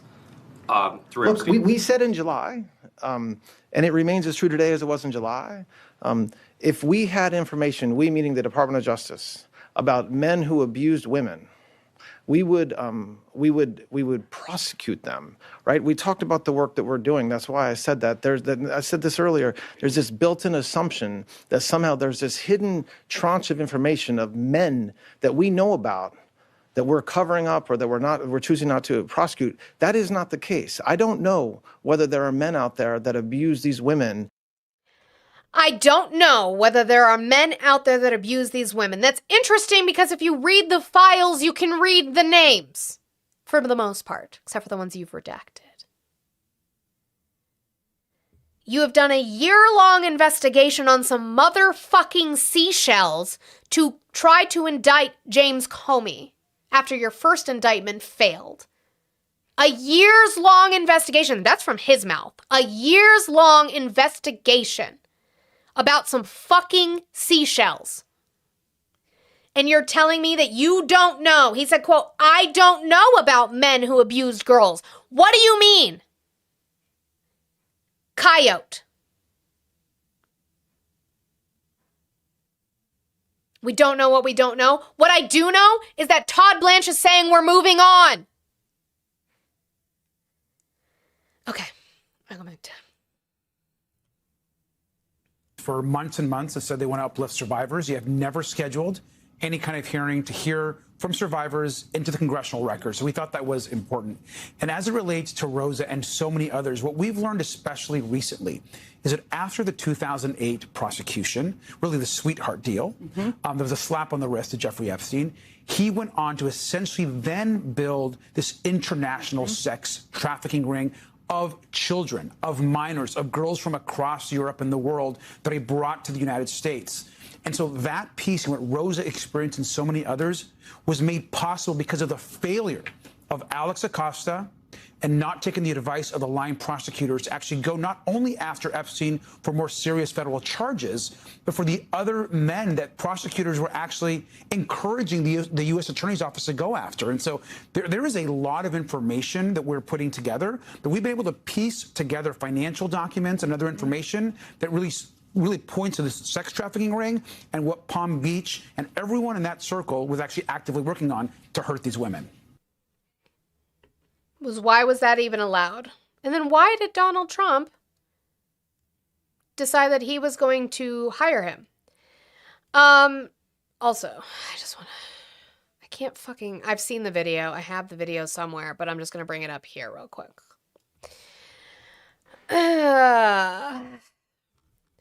See. Oh, he was on with Jesse Waters. So Todd Blanche, acting Attorney General Todd Blanche, did an interview with Fox News' Jesse Waters. This was April 3rd. Blanche went on to defend fired Attorney General Pam Bondi, saying her removal by President Trump had nothing to do with the investigation. But Blanche also appeared to suggest the Department of Justice should now be able to turn the page on the saga. Quote, "Look, the Epstein files has been a saga that lasted for the past year. And what happened when the president signed the Transparency Act is the Department of Justice has now released all the files with respect to the Epstein saga and the Attorney General. Bondi and I appeared in front of Congress voluntarily a couple weeks ago to answer any questions they had," he said. And so I think that to the extent that the Epstein files was part of the past year and of this Justice Department, it should not be a part of anything going forward. But sure. Okay. Turn off. Go to Van Hollen speaking to Blanche specifically about Ghislaine Maxwell. Because remember, Todd Blanche interviewed Ghislaine Maxwell, and then shortly after that, she was moved, where she has time to spend out in the day, even though she abused children. You have clear conflicts of interest between your prior job as the president's personal lawyer and your duty to ensure justice. This is especially true with respect to the cases of the survivors of the heinous crimes committed by Jeffrey Epstein. Many of those survivors are in New York City today as we speak, as part of a 24-hour public reading of the Epstein files. Many reading excerpts from their own FBI 302 reports documenting the abuses they endured. These survivors have tried to share their stories with you. Instead, you spent 2 days interviewing his convicted associate, Ghislaine Maxwell, and shortly thereafter, she was moved to a lower security prison camp with special perks. Mr. Blanche, the record is crystal clear. You are still acting as the president's personal lawyer, not as acting attorney general. It is hard to justify giving you any funds that will enable this pattern of wrongdoing. Now, that was when he was in front of Congress trying to ask for funding. And it's like, you interviewed Ghislaine. You are still acting as a lawyer because you're still fucking running cover. So then Van Hollen asks him if you have met with the survivors, because we damn sure know Pam Bondi didn't. Let me ask you this about the Epstein case, because as we speak, many Epstein survivors are in New York. They're reading portions of the Epstein. Rainy Day, do you have evidence that Epstein was a part of the the Russian collusion case? Do you have any evidence of that? What? Also, you can't be charged with collusion. It's not a crime. That's not what happened. Which we went over like a month or 2 ago. I did an entire thing on the Russia, because you guys don't know anything about it and try to rewrite history. Okay. Files about the abuse that they suffered. Otherwise, they might have been here with us today. At a House hearing, your predecessor refused to acknowledge the pain experienced by some of those victims when the administration improperly released their names and identifying information. So I want to know where you stand. I spoke to the representatives of some of the Epstein survivors yesterday. No, ranting. This is from a while ago. I think this would have been February or April March or April when they testified. They're extremely frustrated that you keep calling for people to come forward with more evidence, but you have not met with them to hear their stories. So simple question. If I connect you with these survivors, will you meet with them? Absolutely. And what you just said is false. I have met with them. I've met with many of the lawyers for Hold on to that. the survivors of victims, as did Attorney General Bondi. So whoever told you that, unfortunately, gave you bad information. Okay, But I would well- encourage them. I would encourage them to reach out to the Department of Justice, because like we do every single Again, why did the survivors have to reach out to you? You damn well know their names. You could reach out to them, as you should. They should not have to crawl to you. Who the fuck are you? single day. We absolutely care for victims, and we absolutely want to hear from them and their lawyers. Well, I've been told directly from the representatives they've not had a chance, at least this group, to meet with you. So Did they anyway, represent good. that they asked? So I'm glad to hear Did that. they represent they asked for a meeting? Can I? Justin, I agree with you. Van Hollen is a name that I get excited when I get to hear. You want to talk about a politician who, as far as we know, stands on his shit? It's fucking Van Hollen. So Todd Blanche said, I have spoken to them, and whoever said that was lying. In May 19th, 2026, in response to Acting Attorney General Todd Blanche's comments in Senate testimony today, suggesting that he has met with Epstein survivors and their lawyers, a group of Epstein survivors issued the following statement. Acting Attorney General Todd Blanche has not met with any of us. As survivors, we previously sought a meeting with former Attorney General Bondi and Department of Justice officials, but no meeting occurred. We should not have to be this persistent to engage with DOJ, the department responsible for handling the Epstein files, protecting their privacy, and answering for years of secrecy and failure. We have already reported abuse and allegations involving Epstein and associated perpetrators to the FBI and federal authorities many times over the course of years. We should not be asked to relive their trauma again and again because the system failed to act. The burden is not on us to keep making reports. It is on the DOJ to investigate credible allegations against perpetrators and co-conspirators and to account for the government's mishandling of these matters. Given Blanche's comments, we are again asking DOJ to meet directly with survivors and their counsel, not to ask survivors to start over, but to hear their concerns, explain how these failures occurred, and provide clear answers about the release, redaction, and withholding of Epstein-related records going forward. Ashley Rubright, Danny Bensky, Teresa Helm, I think her name is Mariska, if I remember, I can't remember, Marjki Chartouni, Jess Michaels, Liz Stein, Marina Lacerda, Lisa Phillips, Jenna Lisa Jones, Annie Farmer, Maria Farmer. They helped start this. They reported him to the FBI in like 98. Laura Bloom McGee, Sky and Amanda Roberts, they are speaking for Virginia Giuffre, Charlene Richard, Rachel Benavides, Jane Doe, Rosa, and Andrea. Why did he fucking lie? Why are you okay with him lying? He didn't fucking talk to them. And it's not their job to reach out to him. At all. No, I don't care about that. All right.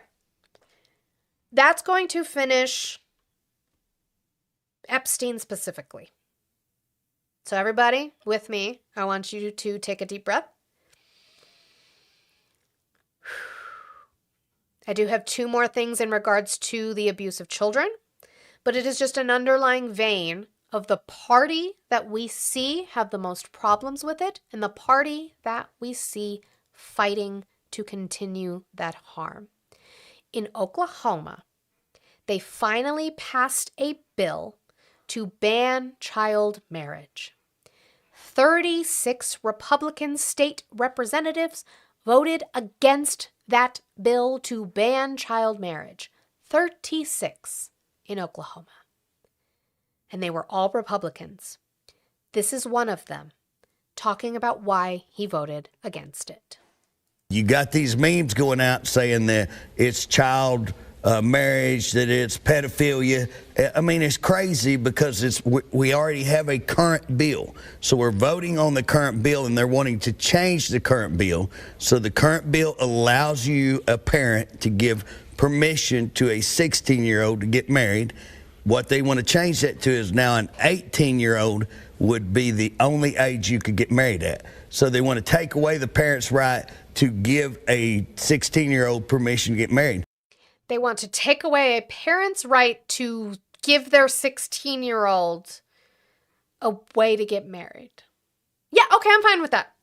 I don't think parents should have the right over their children to tell them to get married to anyone, whether that person is 16 or above the age, because that's what it does. It allows then 20-year-olds, 30-year-olds to marry 16-year-olds. As long as you have parents' permission, it's fine. That's fine. Now, in cases of pregnancy, or there are cases where a parent might want to give their kid permission to get married, and I think that's between those young people and the parents. Except it's not, because the young people cannot speak for themselves. The parents are meant to speak for their kids, to advocate for their kids, and your child should not be marrying other children. Your 16-year-old should not be marrying even another 16-year-old, let alone somebody older than that. No. Your child does not have the wherewithal to be able to do that. And you as a parent should not allow them to.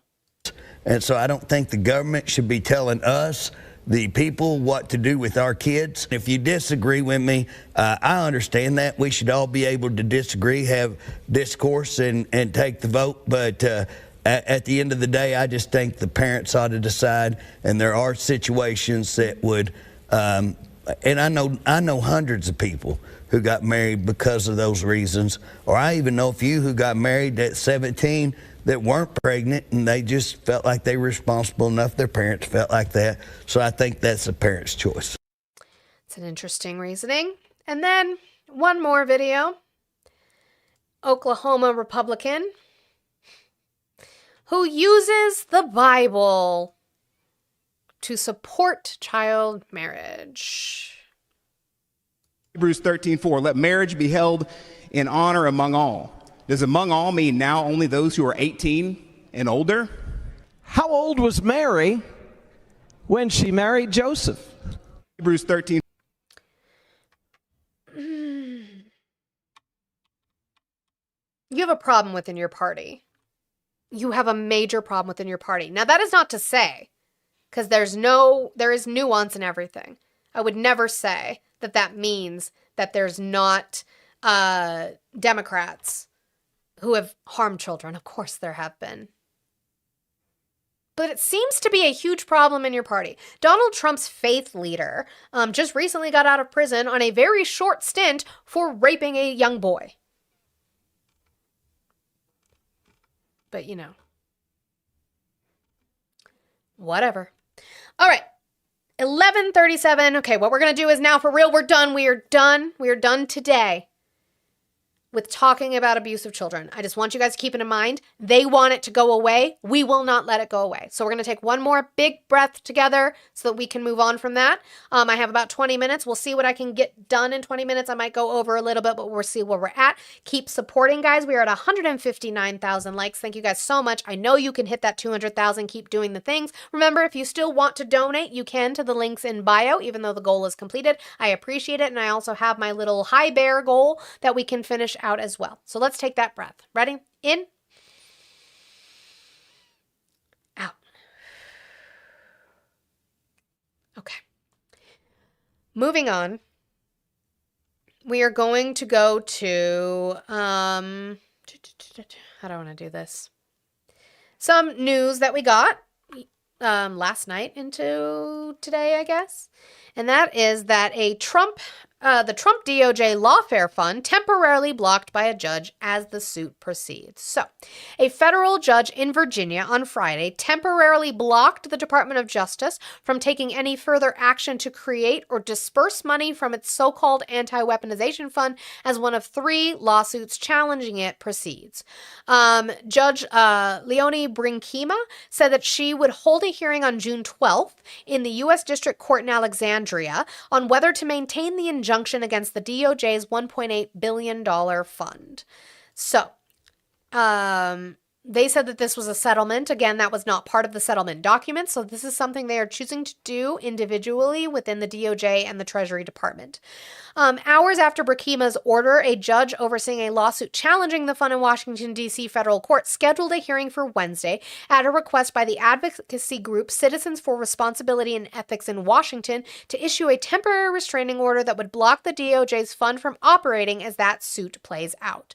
The fund is meant to compensate people who allege they were the the victims of prosecutorial overreach by the DOJ under the Biden administration, which they and Trump have called lawfare. We have talked about this so much. So, one of the plaintiffs in the lawsuit, who on Thursday had asked Burkima for the injunction and expedited briefing on blocking the fund, is Andrew Floyd, a former federal prosecutor who said he was fired last year for his work prosecuting January 6 defendants. The other plaintiffs are Jonathan Caraveo, a university professor who said he was baselessly arrested in 2025 while protesting an immigration raid in California, and the city of New Haven, which the Trump administration sued for acting as a so-called sanctuary city for immigrants. Burkima, in her order, enjoined the DOJ from, quote, taking further action pursuant to the creation or operation of the Anti-Weaponization Fund, which includes the transferring of money to the fund, the consideration of any claims submitted to the fund, and the dispersing of any funds from the fund. So you can read that, but there's also, I found it. I did find it. The actual paper. So Andrew Floyd plaintiffs v. Department of Justice ordered that defendants be and are enjoined from taking any further action pursuant to the creation or operation of the Anti-Weaponization Fund, which includes the transferring of money to the fund, the consideration of any claims submitted to the fund, and the dispersing of funds from the funds. So just so you know, always try. I tried so hard to find the primary source for the actual documentation. So all it means is they can't do anything with it right now while the case goes through. Does that mean that they won't appeal that decision and go through an appeals court where an appeals court or a circuit court decides that they are going to allow them to use it even while the cases go through? No, it's just, that's the judicial process. Right now, it's blocked. Doesn't mean it will stay that way. It's just the way it is. Okay. And then more waste, fraud, and abuse from this government. I heard about this report on Pod Save America this morning. And again, it's interesting. Let's go against Joe Biden a little bit. Joe Biden administration set up a fund within the government where you could apply for a government contract through the Pentagon for rare earth minerals, so that you could mine rare earth minerals and in contract with the government, get that money, they would pay you to do it for them. Okay. Joe Biden's administration did that. The vetting process was pretty intense. But come to find out, Hunter Biden invested into a company for rare earth minerals, and the White House helped Hunter Biden's firm that he invested in get a contract with rare earth minerals. Did you guys know that? Would you be shocked by that, to find that out with the Biden crime family, that Hunter Biden got that contract because of his daddy? Would you guys be surprised by that? Finally, we finally did it. We did it, Joe. We got the evidence that we needed. Oh, except that it wasn't Hunter Biden, it was Donald Trump Jr. A new report that the White House intervened to steer a massive Pentagon contract to a company tied to Donald Trump Jr. That's according to ProPublica, which also found the key operator connecting it all was White House advisor Peter Navarro, a friend of Don Jr.'s. ProPublica's learned that Peter Navarro, or Ron Vara, for those who don't know. Peter Navarro is a supposed economist. He tried to write a book about how tariffs are beneficial. He could not get an economist to sign on to write a passage or endorse his book, but he found one. He found an economist by the name of Ron Vara. He took Navarro and he Tom Riddled it to his anagram to become Ron Vara. And so he endorsed himself in his own book about why tariffs are beneficial. And he helped Don Jr. apparently get this contract with the Pentagon.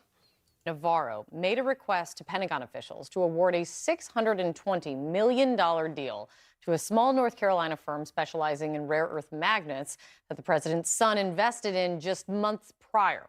Out front now, Robert Federecci, the reporter at ProPublica who broke this story. And it is quite a read, Robert, I have to say, from beginning to end. For the White House to get involved in something like this is obviously rare, to say the least. But tell us more about what you've learned from sources inside the Pentagon about how the White House really got involved. Yeah, so there have been multiple instances of the Trump administration taking actions that benefit companies that are connected to the Trump family. This is the first known instance of an agency entering into a contract with a Trump-connected family and that being traced back to the White House. What we learned is that Peter Navarro originally pushed this deal to the Pentagon, and the thinking within the division of the Pentagon that handles these kinds of loans was the call came from the White House, we have to get this done. Companies are typically evaluated for many months. In this case, it was done in a matter of weeks, which is rapid for this kind of thing. Why was it fast-tracked? By the way, Fox News will clip this and say she was sleeping. But why was it fast-tracked? People were staying up at late, long work days, all hands on deck trying to get this done. And you make clear in the report that Don Jr. and Peter Navarro are pretty close friends, that Don even had Navarro on his streaming show soon before the deal was announced. Here's just a little bit of it. When I met your now sweetheart the first time was actually in a federal prison down in South Florida. I had to come visit my boy. And you got pretty jacked in prison, though. I mean, you had the time. I mean, I was like, damn, Peter, you look ripped. When my back was against the wall, you had my back, brother.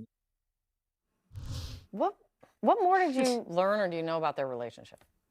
Yeah, I mean, this is a close bond. Don Jr. visited Peter Navarro in prison when he was there in between President Trump's 2 terms. Don Jr. was one of the small group of people who Peter Navarro dedicated his latest book to. They are close. And what we learned is that 3 months after Don Jr.'s firm invested in this small North Carolina startup, the Defense Department went in and gave this company a record-breaking loan. We're talking about potentially hundreds of millions of dollars if all conditions are met. And that was great news for Don Jr.'s firm.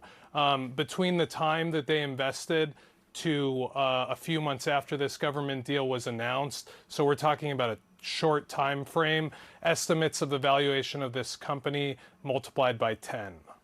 So then is it clear at all or how much Don Jr. could stand to make from this deal? We don't know the size of the investment, so that's a question that we also wanted to get the answer to. We have reached out to all the parties involved. None of them answered detailed questions. Trump Jr.'s spokesperson said he had nothing to do with this. I reached out directly to Peter Navarro to get his side of how this all came to be. I got no response from him. He referred me to the White House. But today he tweeted the story saying that it was false and calling me a fake news bandit. So we would still love to talk to him, but we have not yet.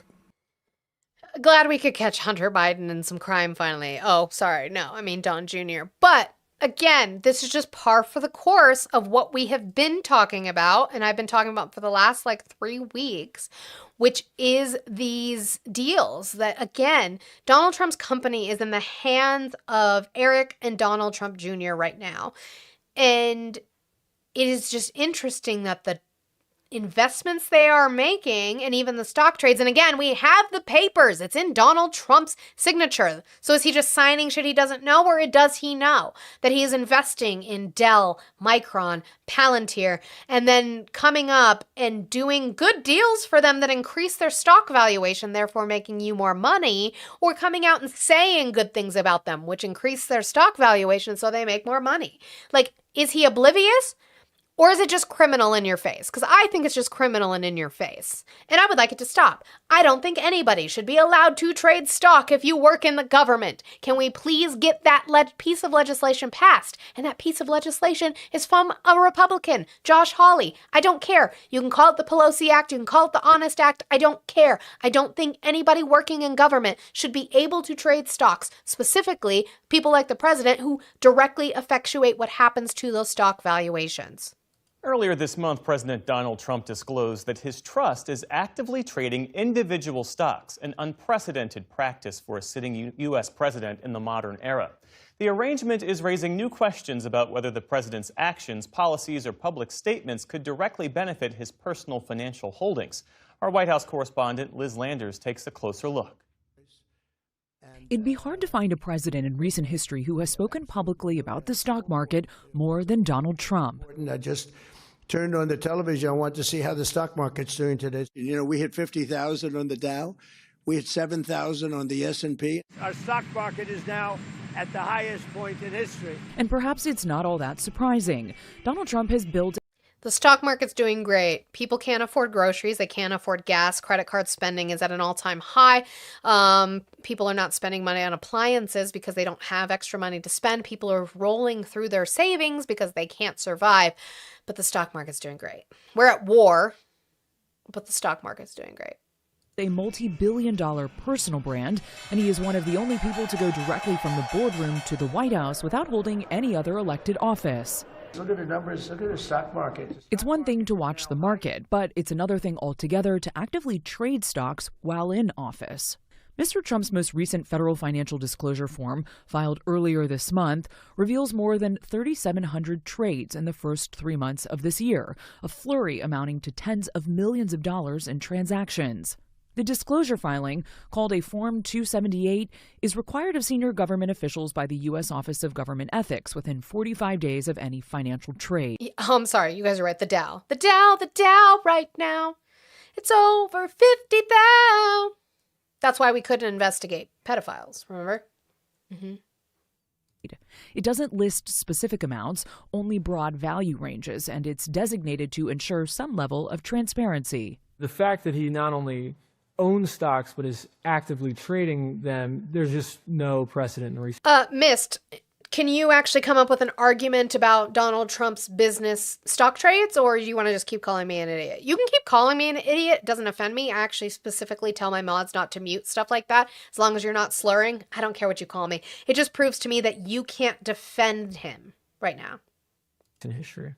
Dan Alexander is a senior editor of Forbes magazine and the author of White House Inc., How Donald Trump Turned the Presidency into a Business. The key question here is, are those holdings impacting the decisions that he's making? And what's tricky about this, like so many other things, is that in order to answer that question, you really have to get inside Donald Trump's head. In a statement to PBS NewsHour, the Trump Organization said, quote, President Trump's investment holdings are maintained exclusively in fully discretionary accounts managed by independent third-party financial institutions. These institutions have sole and exclusive authority over all investment decisions, including asset allocation, trading, rebalancing, and portfolio management. And they've just been that lucky? They're just that good at stock trading? They knew that he was going to help out with these contracts and say these things to increase their stock valuation? They're just that good, huh? Investments are executed and allocated through I'm not a centrist, Tyler. Absolutely the fuck not. Centrists need to pick a fucking side. Ew. Gross. Model-based portfolios and direct indexing strategies administered entirely. Funny how none of that happened, Red Hood. It's funny how even the woman who took the original video said that that sound was added later, huh? By those firms. On the morning of March 23rd, after nearly a month of war with Iran, the president announced on Truth Social that the U.S. and Iran had been having, quote, very good and productive conversations, and that he was extending his deadline for a deal by 5 more days. Oil prices plunged nearly 11% on hopes the war was ending. Energy stocks sold off, and the brokerage account in Trump's name spent the day buying them. Phillips 66, ExxonMobil, Chevron, along with defense and aerospace names like... Thanks, Coyote. I know we don't get along, but you represented me relatively correctly, I guess. I don't really give myself like labels like that, but yeah, sure. Lockheed Martin and General Dynamics. Yeah, that was weird, tried and true. That was fucking weird. That statement was weird, that he let the kids pick his leg hair. That was fucking weird. I agree with you. That's weird. I'm not sitting here defending Biden for that. I'm just defending facts, right? The sniffing video, the lady said that sound was added later. One of the kids was his grandkids, and sometimes grandparents are weird with grandkids. But yeah, that comment, that was weird. Mm-hmm. Companies that stood to... Can we stop handing our babies to old men too? Like even the Pope. I think that's weird. Stop doing that. Profit the longer the war continued. Oh, that's why. Hi, Arturo. That makes sense then. Is it illegal for a president to own positions within the stock market, to own individual stocks? Unfortunately, the financial conflict of interest statute does not apply to the president, the vice president, and members of Congress. Richard Painter was the chief White House ethics lawyer for President George W. Bush. He says the power of the president to affect the market is profound and should be more tightly restricted. If through his official actions he actually can change the price of a stock and he owns the stock, that's a financial conflict of interest that should be prohibited. Let's also ensure that members of Congress cannot corruptly profit from using insider information. Okay. In the State of the Union this year, President Trump threw his support behind efforts to ban stock trading by members of Congress. But what he didn't say is that there's no such ban for presidents, and he didn't call for one. There was in the bill that Josh Hawley had. But Donald Trump said, hey, make it every president after me. A Treasury Secretary who owns bank stock, a defense secretary who owns stock in defense contractors would commit a felony. Where were leftists overdosing on Tylenol? Please. Please show me. Show me that. If they participate in decisions that affected those investments. And this is why Coyote, I have a question for you. Do you know who the Bilderberg Group is by chance? every official in the United States government is required to divest.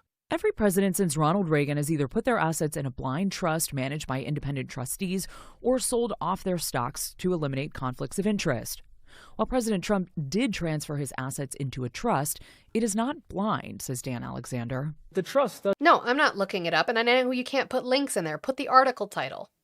doesn't hand over the ownership of those assets to anybody else. It allows his kids to make decisions about them on a day-to-day basis. Those assets are still owned by Donald Trump, so therefore all the potential conflicts with them and all the money that comes with them still rolls back to Donald Trump. Uh-oh, that's not what we said he was supposed to do. He's still making the money on it. Have any regrets about your president? Alexander says Trump's wealth has grown exponentially since he first left. Hi. Hi. So before I travel back to my capitalistic thing, so update on my cat. She still got blood on her eye, or inside her eye. Poor baby. But they have it figured out. She's a very stressed out cat and has severe hypertension, so. Oh no, poor baby. Yeah. So Is they there gotta like start her on medication for that? Yeah, they sent it over. I don't know how much it's gonna cost or how often she's got to get it, but right now they want to see her every 2 weeks after the first 2 weeks in a row of seeing her to check on her. So that's gonna add up real quick. Blech. Are you going live tonight? Do you go live on Fridays? No, not tonight. Tonight we're actually going out. But no, typically I don't. Okay. Exceptions have been when I didn't go live earlier in the week, right? Right. I'm just saying because we need to make sure you've got a goal on there on days that aren't just collabs. We need to start getting you some donations so we can help with that. Oh gosh. Yeah, I gotta see how all of that goes. And yeah, you guys are giving me names. I don't know what they sent over. I'm gonna pick it up on the way home from capitalism, and I'll see, because they also gave her eye drops to hopefully help with her eye pain. Because yeah, at least it's not cancer, so I am happy about that. No, because that's I was super stressed out about that. I'm like, I don't, just not that. Well, that's good. At least it's something that can be managed. It's just, of course, it's expensive on the front end with finding out the diagnosis. Oh, I forgot Chris would know if I remember right. Oh no, that's it. There's a different Chris that has like 40,000 followers. And Foster's cat. Yep. I was like, hold on, I'm confusing my Chris's. I was like, you would know. Wait, you're not the right Chris, but you might know. Okay. I dropped. Well, at least I'm gonna mute while I travel. Yeah. No, go ahead. Office in 2021. When he left office, we estimate that he was worth $2.4 billion. Jeff, I'm so excited. I'm so ready. I didn't get to go to the last No King, so I'm excited to do this one. We now estimate that he's worth $6.1 billion. A lot of that is an increase in liquid assets, principally through his crypto ventures that have brought in a lot of money. In 2025, Mr. Trump's accounts traded almost exclusively in municipal and corporate bonds, which didn't raise conflict of interest concerns. But that changed in January this year when Mr. Trump's accounts started to actively trade individual stocks. And some of the companies have ongoing direct involvement with the federal government. At Palantir, over 20 Take years. Palantir Technologies. It has billions of dollars in contracts with the Trump administration, including a $1.3 billion contract with the Pentagon to develop AI Lucky for me. Why is it lucky for me, Blast? systems to help orchestrate military operations. Since January, Mr. Trump's account has made 9 purchases of Palantir stock worth up to $680,000.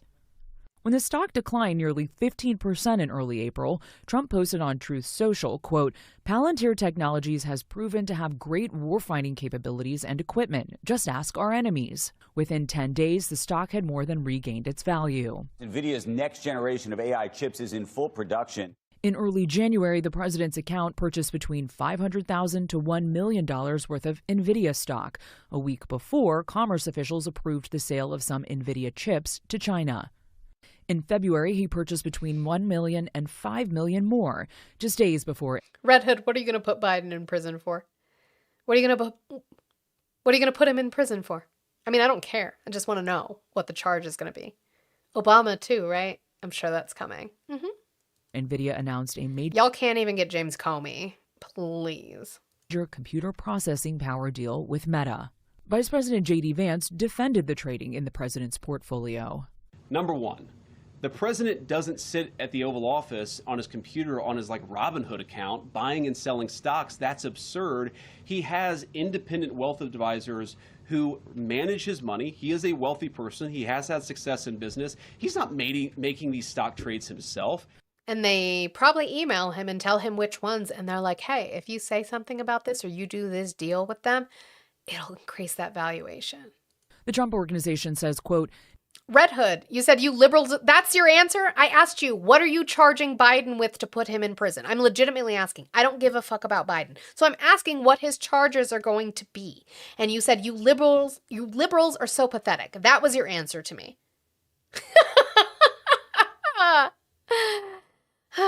Keep glazing that taint, babe. Neither President Trump, his family, nor the Trump Organization has any role in selecting, directing, approving, influencing, or soliciting specific investments. They receive no advance notice of trades, cannot alter or override the manager's strategies or models, and provide no input. That's not a crime, Mike. Opening up the border is not a crime, and he didn't do that. So. Regarding investment decisions or portfolio operations. The structure, the Trump Organization says, is to avoid even the appearance of a conflict of interest. But Richard Painter says it's difficult. 37-0 in the primaries. Sweetie, those are just the primaries. The bigger fight comes now. To separate the president from his portfolio. It doesn't matter who's making the trades. Mike, prove it. The president knows what's in his account. It's right there on the Form 278. He knows what he owns. He signed it. How does he not know he signed it?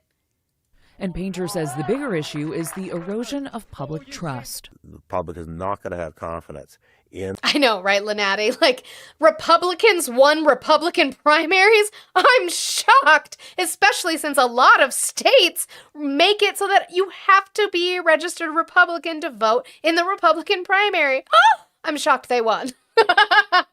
The securities markets. If we have people with access to United States. Mark, what does opening borders mean? Government information actively trading in the markets at the same time as other investors who don't have that information. When it comes to presidential trades, perception matters. For the PBS NewsHour, I'm Liz Landers. He's playing golf, please. He's on his 4th physical in a year and a half with Walter Reed. And by the way, that was the story this morning, is that his physical has yet to be released from him going on Tuesday. Walter Reed has not released it yet. So, you know. Nobody opened up the border. Smith, with what piece of legislation, what executive order would they open up the border with? Anyway, all right. I do want to get to this real quick, and then we will get out of here. So, Trump did a truth about a possible deal with Iran. Iran must agree that they will never have a nuclear weapon or bomb. The Hormuz Strait must be immediately open. No tolls for unrestricted shipping traffic in both directions. All water mines, bombs, if any, will be terminated. We have removed through detonation numerous such mines with our great underwater minesweepers. Iran will complete the immediate removal and or detonation of any mines that are left, which will not be many. Ships caught in the strait due to our amazing and unprecedented naval blockade, which will now be lifted. So he's saying the blockade of the blockade is going to be lifted. May start the process of heading home. Say hello to your wives, husbands, parents, and families from me, your favorite president. The enriched material, sometimes referred to as nuclear dust, only by him, which is buried deep underground with virtually collapsed mountains caused by our powerful B-2 bomber attack 11 months ago, sitting on top of it, will be unearthed by the United States, which it is agreed is the only country along with China with the mechanical capability of doing so, in close coordination and conjunction with the Islamic Republic of Iran, plus the International Atomic Energy Agency, and destroyed. No money will be exchanged until further notice. Other items of far less importance have been agreed to. I will be meeting now in the Situation Room to make a final determination. Thank you for your attention to this matter. So we are putting boots on the ground?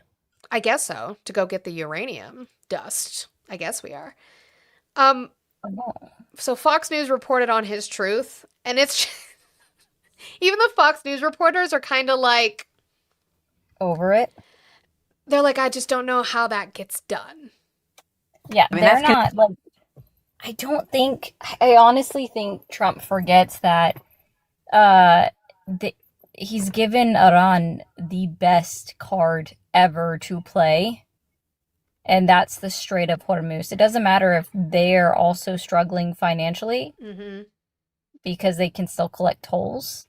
And the thought that for Trump to have a thought that somehow they're not getting paid by any other country to continue to have this war would just be slightly ignorant. Like, it's China. Anyway, who is not hurting, by the way, from our tariffs at all.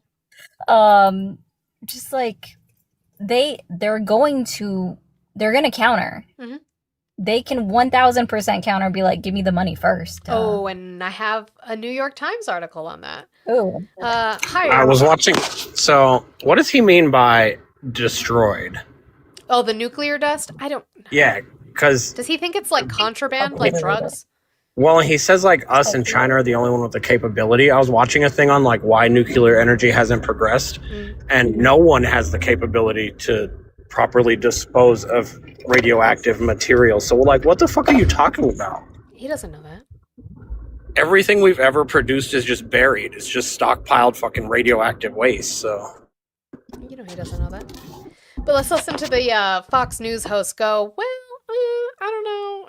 I mean, that's going to be interesting if this goes through and we lift our blockade and everyone can leave this area. How do you determine whether or not oil tankers from Iran are also getting out in that opening of the blockade? We're going to learn more today. And if the insurers will. And the problem, what a lot of people don't realize is the problem is not even just ships being able to get out. Because the ships have not been able to get out, a lot of the Gulf nations have stopped producing. So they're going to have to start producing again, and it's going to take time. Oh, that reminds me. I got to send you the Daily's episode today, because it was super cool to listen to. Like, it's definitely worth the listen. So I got to send that to you. Will say, okay, we feel comfortable that you can move the ship, because the other thing President Trump emphasizes in there is the mines that are there, the bombs that need to be detonated. We've done some, but he's saying, Iran, you have a role to play here as well. I mean, that's going to be interesting. So even the Fox News hosts are like, okay, well, it's going to be interesting to see how that shakes out, which it will. So here was the New York Times saying a draft U.S.-Iran plan is said to be on the table. Here's what to know. Now, it's very long. Okay, because again, this is all talking about mediation and what they're going to get to. But what was very interesting was payment. So, Perhaps the most surprising and apparently recent addition to the agreement is and this is according to what we're hearing, we don't know yet, addition is a reference to an investment fund for Iran. The Iranian official and one diplomat put it at $300 billion, but other officials involved in mediation would not confirm the amount. The Iranian official described it as a reconstruction program that would be promised to Iran in the event a final agreement was signed. Earlier in the negotiations, Tehran had demanded reparations for bombardment damage that some Iranian officials estimate at $300 billion to $1 trillion. Two diplomats briefed on the latest draft called it an international investment fund, which the United States would help facilitate in the event of a final deal. Plans for such a fund would be further discussed during the negotiations period, the diplomats said. This proposal appears to be an iteration of an earlier idea floated by Mr. Trump's Middle East envoy Steve Witkoff and Jared Kushner, the president's son-in-law. Remember, he does not have a governmental job this time around, but he's still doing it. Both are real estate investors, and some mediators said they had suggested promoting real estate projects in Tehran and an investment fund in the event a deal was reached. Don't cry about Obama just ever again. Like ever again. Like ever again. I don't want to hear it. I can't wait to see, like, whenever it's actually whenever a deal is actually written and signed by both parties and then filed with the State Department. I can't wait to do a side-by-side with the JCPOA. And to go through it. Oh, yeah. So the last thing I'm going to play before we get out of here is I had seen this video a few weeks ago. Mehdi Hassan sat down with, I can't remember his name. Whose show is that? I can't remember his name. They might not show him, so it doesn't matter much. But sat down and gave a brief history of Iran and our involvement with Iran. Because for y'all, you keep saying 47 years, 47 years. Let's go back a little farther. Just a little farther. Oh, I know exactly which one you're talking about. I listened to that like 3 weeks ago. Yep. And I just haven't played it, but I felt like this was a good moment just to kind of get to where we're going to get to. And then we'll get out of here. But let's listen to some history. Real quick. Yeah, go ahead, because I got to do the volume on this anyway. He did a separate one as well, where it's just him going over a couple more details. But it's not on his YouTube. The only place I can find it is on Spotify. So I'll send it to you. Choose. Yeah, I was very surprised that it wasn't up on his tubes. But yeah, I'll send it to you because I listened to it and I was like, oh, I like this. Yes. It's 8 or 11 minutes, somewhere between there. Everyone in Iran can tell you about what happened in 1953. In America, nobody knows what happened in 1953. So tell us what happened. And I'm sorry the volume is so low. That's as high as I can get it, which is why I muted so you guys can hear it. In 1953, Mohammad Mossadegh is the prime minister of Iran, democratically elected. Nationalized oil. Nationalizes the oil, kicks out foreigners. So the CIA overthrows him. You want to hear a really good bit? Sure. Who do they ally with? They ally with the mullahs, the ayatollahs, the clerics against this secular communist, leftist Mossadegh. Ironically, the same people we've now demonized for the last 46 years who were in power.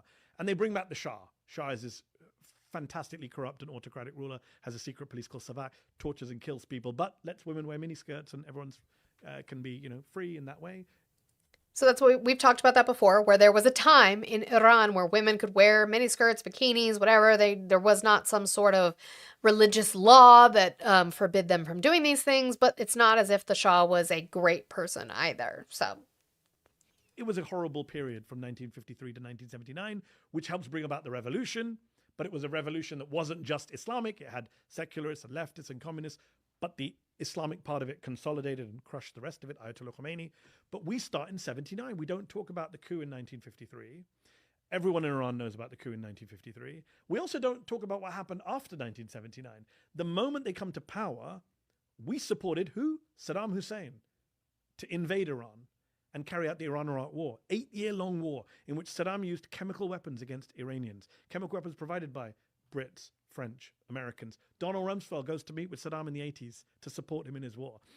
We shoot down their airliner. We shoot down Flight 655, I think it was, the USS Vincennes. Yes. Shoots down, kills over... This is in 1988. This is in 1988, towards the end of the Iran-Iraq War. We shoot them down, I think, over international waters. The United States this afternoon acknowledged that a missile from an American ship in the Persian Gulf shot down accidentally an Iran Air passenger plane with 290 people on board. All of those people, passengers and crew, believed to have died in the crash. Oh, dead. We had him, got it. That was a dead on.